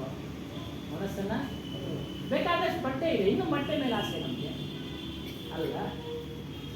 ಬೇಕಾದಷ್ಟು ಆವರಣಗಳಿದ್ದಾವೆ, ಟಿವಿನಲ್ಲಿ ತೋರಿಸ್ತಾರೆ ಹೊಸ ಮಾಡಲು. ಸಾಮರ್ಥ್ಯ ಇದೆ, ತಗೊಳ್ಳಿ. ನಮಗೆ ಸಾಮರ್ಥ್ಯ ಇದ್ದಾಗ ಅದಕ್ಕೆಲ್ಲ ಆಸೆ ಪಡೋಣ. ಇರೋದ್ರಲ್ಲಿ ಸಂತೋಷ ಪಡೋಣ. ಹಾಸಿಗೆ ಇದ್ದಷ್ಟು ಕಾಲು ಚಾಚಿ. ಹಾಗಾಗಿ ನಾವು ಮನಸ್ಸನ್ನು ನಿಗ್ರಹ ಮಾಡ್ತಾ ಇದ್ರೆ ನಮ್ಮಲ್ಲಿ ದೈವಿ ಸಂಪತ್ತು ಹೆಚ್ಚಾಗುತ್ತೆ, ದೈವಿ ಗುಣಗಳು ಹೆಚ್ಚಾಗುತ್ತೆ. ಆ ದೈವಿ ಗುಣಗಳ ಮೂಲಕ ನಾವು ನಮ್ಮ ಸ್ವರೂಪದ ಕಡೆ ನಾವು ಹೋಗ್ಬೋದು. ಅದನ್ನೇ ಹೇಳ್ತಾ ಇರೋದು. ಯಾವಾಗಲೂ ನೀವು ವಿಷಯಗಳ ಚಿಂತನೆ ಮಾಡ್ತೀರಾ, ವಿಷಯಗಳ ಚಿಂತನೆ ಮಾಡ್ತಾ ಮುಳುಗೋಗ್ತೀರಾ, ಅದರಲ್ಲೇ ಮುಳುಗೋಗ್ತೀರಾ. ಆ ರೀತಿ ಮಾಡ್ಕೊಳ್ಬೇಡಿ.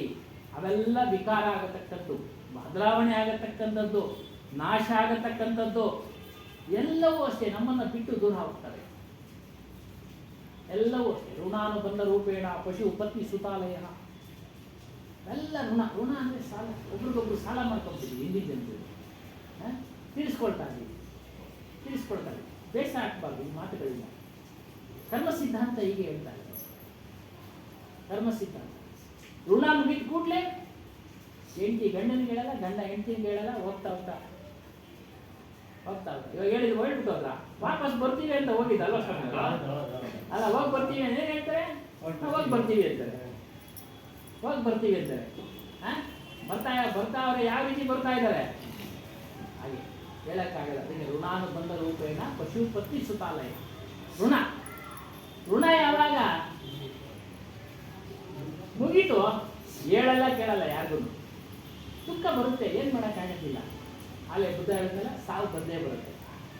ಇವತ್ತು ಅವ್ರ ಮುಂದೆ ಹೋದ್ರು ಮುಂದಿನ ದಿನಗಳೇ ನಾವು ಹೋಗಲೇಬೇಕು. ಕಟ್ಟಿಟ್ಟ ಬುದ್ಧಿ.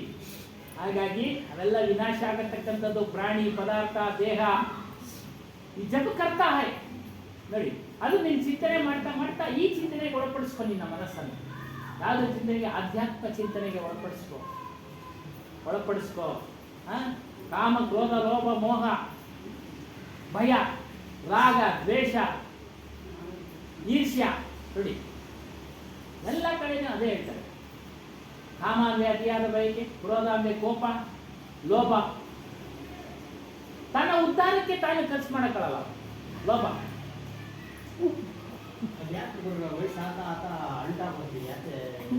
ಅಂಟಾಗೋತಿರಾದ್ರೆ ನೀವು ಮೊದಲಿನಲ್ಲಿ ಸತ್ಸಂಗ ಕೇಳ್ತಾ ಇಲ್ವಲ್ಲ? ಸತ್ಸಂಗ ಕೇಳ್ತಾ ಇದ್ದೀರಾ ಅಲ್ವಾ? ಬದಲಾವಣೆ ನೀವೇ ಮಾಡ್ಕೊಳ್ಬೇಕು.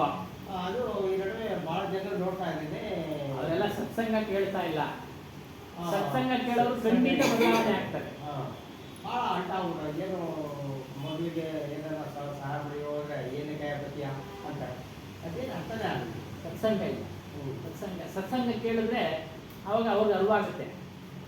ಸಹಾಯ ಮಾಡೋದು ವಿಚಾರ ಅಷ್ಟೇನು ಅಷ್ಟೇ. ಅವರು ವ್ಯವಹಾರ ದೃಷ್ಟಿಯಿಂದ ನೋಡ್ತಾರೆ, ವಾಪಸ್ ಬರುತ್ತೋ ಇಲ್ಲೋ ಅಲ್ಲ, ಅದು ವ್ಯವಹಾರ. ಬಟ್ ಆದರೆ ನೀವು ದಾನ ಮಾಡಬೇಕಾದ್ರೆ ಸತ್ಪಾತ್ರರಿಗೆ ದಾನ ಮಾಡಿ ಅಂತ ಇದೆ. ಯಾರ್ಯಾರಿಗೋ ದಾನ ಮಾಡಕ್ಕೆ ಹೋಗ್ತೀರಿ, ಯಾರ್ಯಾರು ಹುಡುಗರಿಗೆ ಅವ್ರಿಗೆಲ್ಲ ದಾನ ಮಾಡಕ್ಕೆ ಹೋಗ್ತೀರಿ, ಅದು ತೊಂದರೆ ಆಗುತ್ತೆ. ಸತ್ಪಾತ್ರರಿಗೆ ಒಂದು ಆಶ್ರಮ, ಒಂದು ಅನಾಥಾಶ್ರಮ, ಎಲ್ಲೆಲ್ಲಿ ಕ್ಲೀನಾಗಿ ನಡೀತಾ ಇದೆಯೋ ಅಲ್ಲಲ್ಲಿ ಮಾಡಿ ದಾನ ಮಾಡಿದ್ದು ಯಾವತ್ತೂ ನಿಮಗೆ ಕೆಟ್ಟದಾಗಲ್ಲ, ಒಳ್ಳೆಯದೇ ಆಗುತ್ತೆ. ನಿಮ್ಮನ್ನು ಅವೆಲ್ಲ ಒಂದು ಬ್ಯಾಂಕ್ ಬ್ಯಾಲೆನ್ಸ್ ಜಾಸ್ತಿ ಆಗಿಲ್ಲ, ನಿಮ್ಮ ಆತ್ಮದ ಉದ್ಧಾರದ ಕಡೆ ತೆಗೆದುಕೊಂಡು ಹೋಗ್ತಾ ಇದ್ದೀವಿ. ಇದಕ್ಕೆ ದಾನ ಮಾಡಿ ಹೇಳಿದ್ವಲ್ಲ. ಸ್ವಲ್ಪ ನಾನು 12 ಲಕ್ಷ ಕೋಟಿಯನ್ನು ಮಕ್ಕಳಿಗೆಲ್ಲ ಬಂದು ಮಾಡಿಲ್ಲ. ಇನ್ನು ಉಳಿದಿಲ್ಲ ಅಷ್ಟು ದಾನ ಮಾಡಿ, ಅಷ್ಟು ಸಂಪಾದನೆ ಮಾಡ್ತಾನೆ. ಏನೋ ಮಾಡ್ದ ಅವನು ಪ್ರಾರಂಭ. ವರ್ಷಕ್ಕೆ 10,000 ರೂಪಾಯಿ ಕೋಟಿ ದಾನ ಮಾಡ್ತಾನೆ.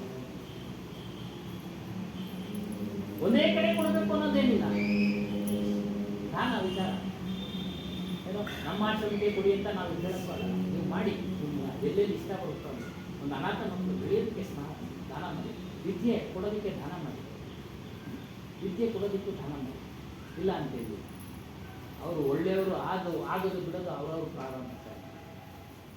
ಅವರು ವಿದ್ಯೆ ಕಲಿತು ಕೆಟ್ಟವರಾದರೆ ಅದರ ಫಲ ನಿಮಗೂ ಇರುತ್ತೆ. ಅದೇ ಸೂಕ್ಷ್ಮ.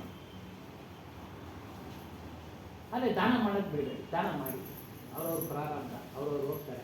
ಆದರೆ ಅವೆಲ್ಲವನ್ನ ಸುತ್ತಾಗುತ್ತೆ. ನಾವು ಇಂಥವನಿಗೂ ದಾನ ಮಾಡಿದ್ರು ಅವನೇನೇ ಮಾಡಿದ್ರು ನಾವು ಜ್ಞಾನ ಮಾರ್ಗದಲ್ಲಿದ್ದರೆ ಅದು ನಮಗೇನು ತಟ್ಟೋದಿಲ್ಲ. ನಮಗೇನು ತಟ್ಟೋದಿಲ್ಲ. ನಾವು ಈ ಮಾರ್ಗದಲ್ಲಿ ಇದ್ದೀವಿ. ಎಲ್ಲ ಕರ್ಮಗಳನ್ನು ಸುಟ್ಟು ಹಾಕತಕ್ಕಂಥ ಜ್ಞಾನ ಮಾರ್ಗ ಶ್ರೇಷ್ಠವಾದ ಜ್ಞಾನ ಮಾರ್ಗ. ಏನೋ ಸಂಚಿತ ಕರ್ಮಗಳನ್ನು ಸುಟ್ಟು ಬೂದಿಯಾಗಿ ಮಾಡುತ್ತೆ. ಹಾಗಾಗಿ ನಾವು ಮಾಡೋದಿಲ್ಲ. ಪ್ರಾರಬ್ಧ ಅನುಭವಿಸಿ ತಿನ್ನಲೇಬೇಕು. ಆಗೋಯ್ತು. ಯಾವಾಗ ಕರ್ಮಗಳು ಮುಕ್ತಾಯ ಆಗೋಯ್ತೋ ನಮಗೆ ಉಳಿದು. ಕರ್ಮಗಳು ಮುಕ್ತಾಯ ಆಗೋದಕ್ಕೆ ಇಂಥ ಸತ್ಸಂಗ ಮಾಡೋದು. ಮುಕ್ತಾಯ ಹೆಂಗೆ ಮಾಡ್ಕೊಳ್ಳೋದು? ಇಂಥ ಒಂದು ಶ್ರೇಷ್ಠವಾದ ಸತ್ಸಂಗ ಮಾಡಬೇಕು. ಹಾಗಾಗಿ ಏನು ಹೇಳ್ತಾರೆ? ಕಾಮ, ಕ್ರೋಧ, ಲೋಭ, ಮೋಹ, ಮದ, ಈರ್ಷ್ಯ, ಸಂತಾಪ, ದುಃಖ ಇವೆಲ್ಲ ಮಾನಸಿಕ ವಿಕಾರಗಳು. ಇವುಗಳಲ್ಲೇ ನೀನು ಬಿದ್ದು ಸುಟ್ಟೋಗ್ತಾ ಇದೆಯಾ? ಮಾನಸಿಕವಾಗಿ ಸುಟ್ಟೋಗ್ತಾ ಇದೆಯಾ? ದೈಹಿಕವಾಗಿ ಅಂದರೆ ದೇಹ ಕ್ಷೀಣವಾಗ್ತಾ ಇದೆ, ಅದಕ್ಕೆ ಚಿಂತನೆ ಮಾಡ್ತಾ ಮಾಡ್ತಾ ಸುಟ್ಟೋಗೋದು. ಅಂದರೆ ಬೆಂಕಿನಲ್ಲಿ ಬಿದ್ದು ಸುಟ್ಟೋಗೋದಲ್ಲ. ದೈಹಿಕವಾಗಿ ಅವಳು ಚಿಂತನೆ ಮಾಡ್ತಾ ಮಾಡ್ತಾ ನೀನು ದೇಹ ಶಿಥಿಲವಾಗ್ತಾ ಇತ್ತು. ಶಿಥಿಲವಾದಂದಾಗೆಲ್ಲ ಒಂದೊಂದೇ ಕಾಯಿಲೆ ಕಸಾಲೆಗಳು ಬರ್ತವೆ. ಅದರಿಂದ ಅಕ್ಷರ ಕ್ಷರ ಅಂದರೆ ಅರ್ಥ. ಅಕ್ಷರ ಯಾವುದು? ಅಮರ ಪದ. ಆ ಒಂದು ಅಮರತ್ವವಾದ ನಿನ್ನ ಅವಿನಾಶಿ ಸ್ವರೂಪದ ಕಡೆ ನೀನು ನಡೆ. ನೀನಲ್ಲಿರ್ತಕ್ಕಂಥ ಅಹಂ, ಮಮತೆ ಹೇಳಲ್ಲ. ಮಮತೆ ಹಾಡಿನಲ್ಲಿ ಹೇಳಿದ್ವಿ.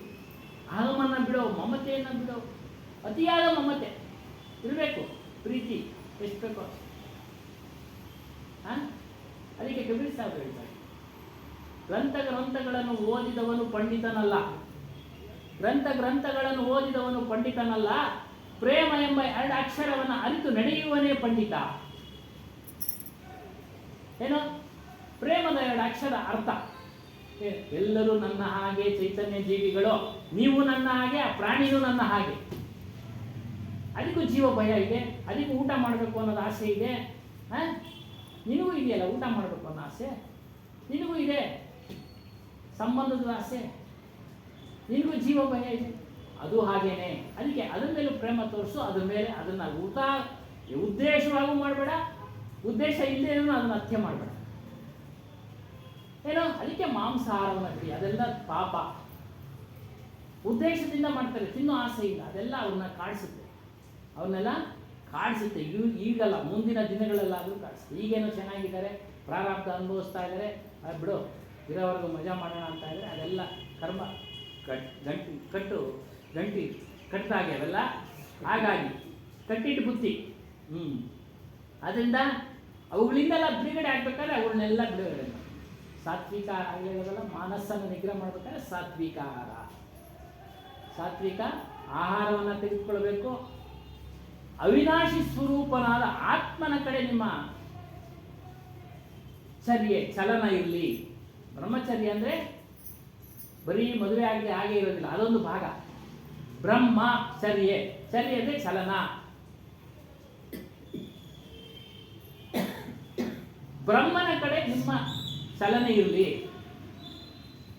ನಿಮ್ಮ ಮನಸ್ಸಿರಲಿ, ನಿಮ್ಮ ಮನಸ್ಸನ್ನು ತೆಗೆದುಕೊಂಡೋಗಿ ಅದು ಚಿಂತನೆ ಮಾಡಿ, ನಿಮ್ಮ ಬುದ್ಧಿ ತೆಗೆದುಕೊಂಡೋಗಿ ಅದು ಚಿಂತನೆ ಮಾಡಿ, ಕೆಲಸ ಕಾರ್ಯಗಳನ್ನು ಮಾಡ್ತಾ ಮಾಡ್ತಾ ಮಾಡ್ತಾ ಇವುಗಳನ್ನು ಮಾಡಿ ಅವಿನಾಶಿ ಸ್ವರೂಪನಾದ ಅದ್ರ ಕಡೆ ಹೋಗಿ. ಅದ್ರ ಕಡೆ ಹೋಗ್ಬೇಕಾದ್ರೆ ನೀವು ಸತ್ಯದ ಉಪದೇಶವನ್ನು ತೆಗೆದುಕೊಳ್ಳಬೇಕು. ಇದೆಲ್ಲ ಸತ್ಯದ ಉಪದೇಶ. ಉಪದೇಶ ಅಂದರೆ ಮಾತುಗಳು. ಉಪ ಅಂದರೆ ಸಮೀಪ, ದೇಶ ಅಂದರೆ ಸ್ಥಳ. ಆ ಸ್ಥಳಕ್ಕೆ ಹೋಗುವಂಥದ್ದ ಮಾತುಗಳು, ಶಬ್ದಗಳು. ಆ ಸ್ಥಳವನ್ನು ನೀವು ಮುಟ್ಟುವಂಥ ಮಾತುಗಳು, ಶಬ್ದಗಳು. ಸಮೀಪ ಇದೆ ಅದು. ಉಪ ಅಂದರೆ ಸಮೀಪ, ದೇಶ ಅಂದರೆ ಸ್ಥಳ. ಅದು ನಿಮ್ಮ ಹತ್ರನೇ ಇದೆ, ಬೇರೆ ಎಲ್ಲೂ ಇಲ್ಲ, ಹೊರಗಡೆ ಎಲ್ಲೂ ಇಲ್ಲ. ಹೊರಗಡೆ ಎಲ್ಲೂ ಇಲ್ಲ. ಅದು ನಿಜವಾದ ದೇವರು, ನಿಮ್ಮ ಸ್ವರೂಪ. ಇನ್ನೆಲ್ಲ ಬೇರೆ ದೇವರು ಈ ಜೀವನದ ಮಟ್ಟಿಗೆನೇ ಅಷ್ಟೇ. ಅವರು ಮುಕ್ತಿ ಕೊಡೋಕ್ಕೆ ಸಾಧ್ಯ ಇಲ್ಲ, ಬಿಡುಗಡೆ ಕೊಡೋಕ್ಕೆ ಸಾಧ್ಯ ಇಲ್ಲ. ಹುಟ್ಟು ಸಾವು ಬಂಧನ ಬಿಡುಗಡೆ ಮಾಡೋದಕ್ಕೆ ಯಾರಿಂದಲೂ ಸಾಧ್ಯ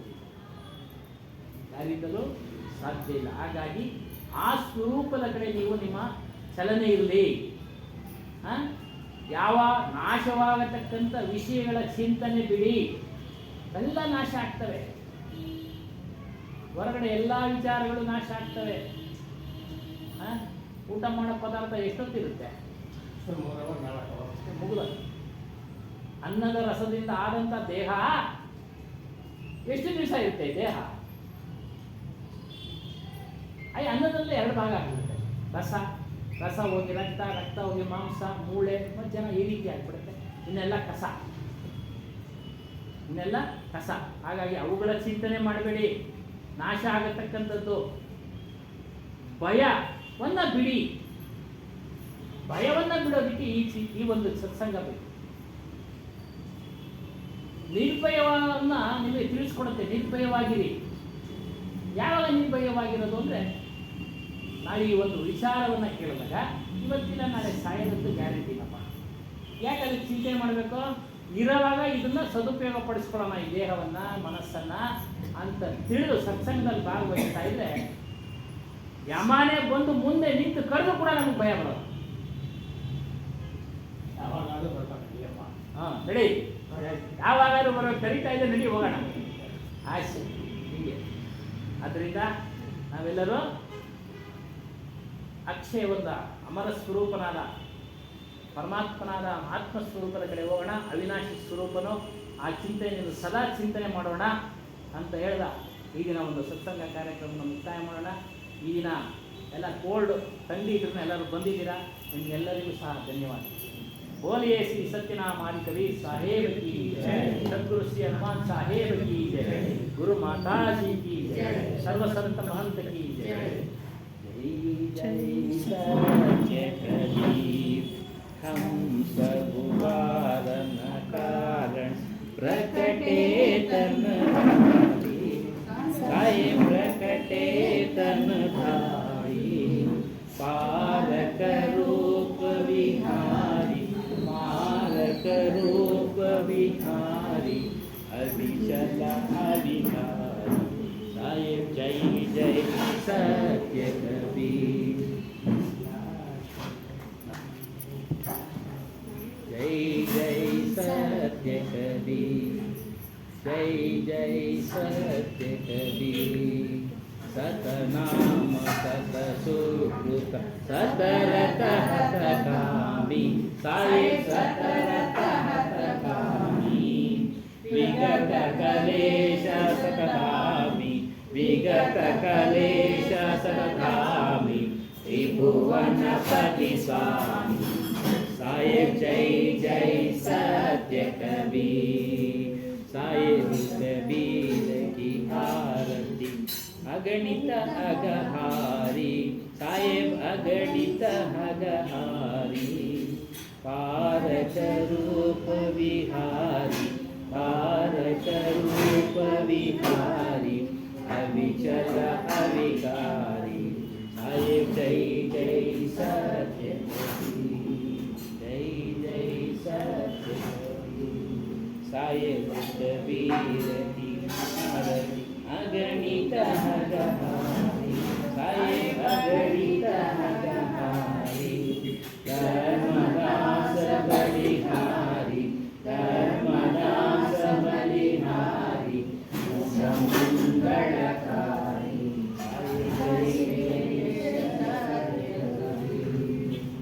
बोलिए श्री सत्यनाम सद्गुरु श्री हनुमान साहेब की जय.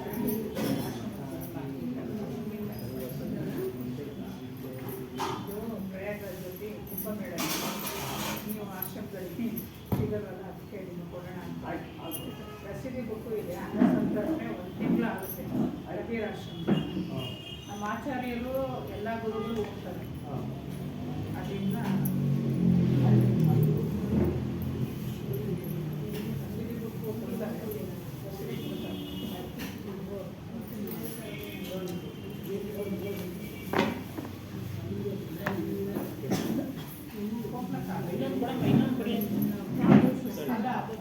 ಅದು ಅದು ಅದು ಅಲ್ಲಿ ಹಾಂ ಅದು ಅದು ಹಾಂ.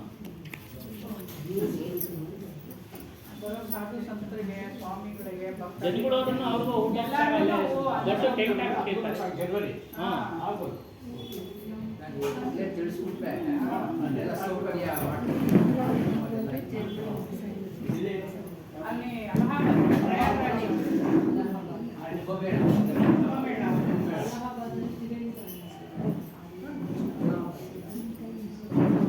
ಇಟ್ಕೊಳ್ಳಿ ಸಮಯ ಇಲ್ಲ, ನಮ್ಮ ಹತ್ರ ಇದೆ ಗೀತೆಗಳು. ಅಲ್ಲ ಇದು ಎಲ್ಲಿದು, ಎಲ್ಲಿಂದ ನಿಮ್ಮ ಹೆಸರು?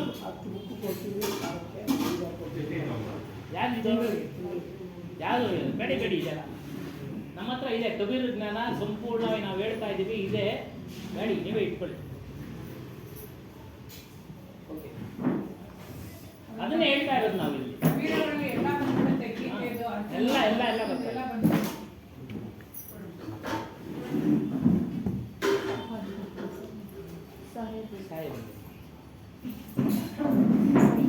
ಇದು ಹಿಂಗೆ ಈ ವಾರನೇ ಕೊಟ್ಬಿಡೋಣ, ಕೊಟ್ಬಿಡೋಣ ಈ ವಾರ.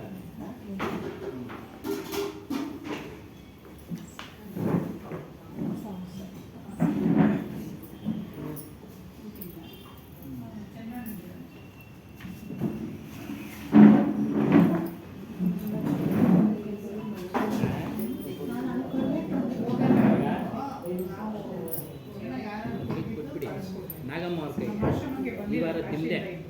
ಹಾಂ ನಾಗಮ್ಮ ಅವ್ರ ಕೈ ಕೊಟ್ಬಿಡಿ.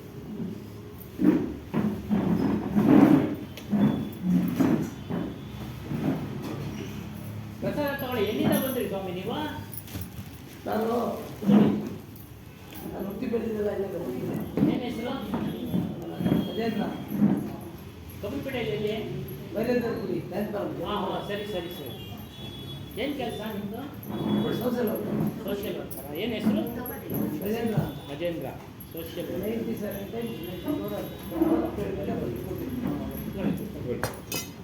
ತಗೊಳ್ಳಿ, ಪ್ರಸಾದ ತಗೊಳ್ಳಿ.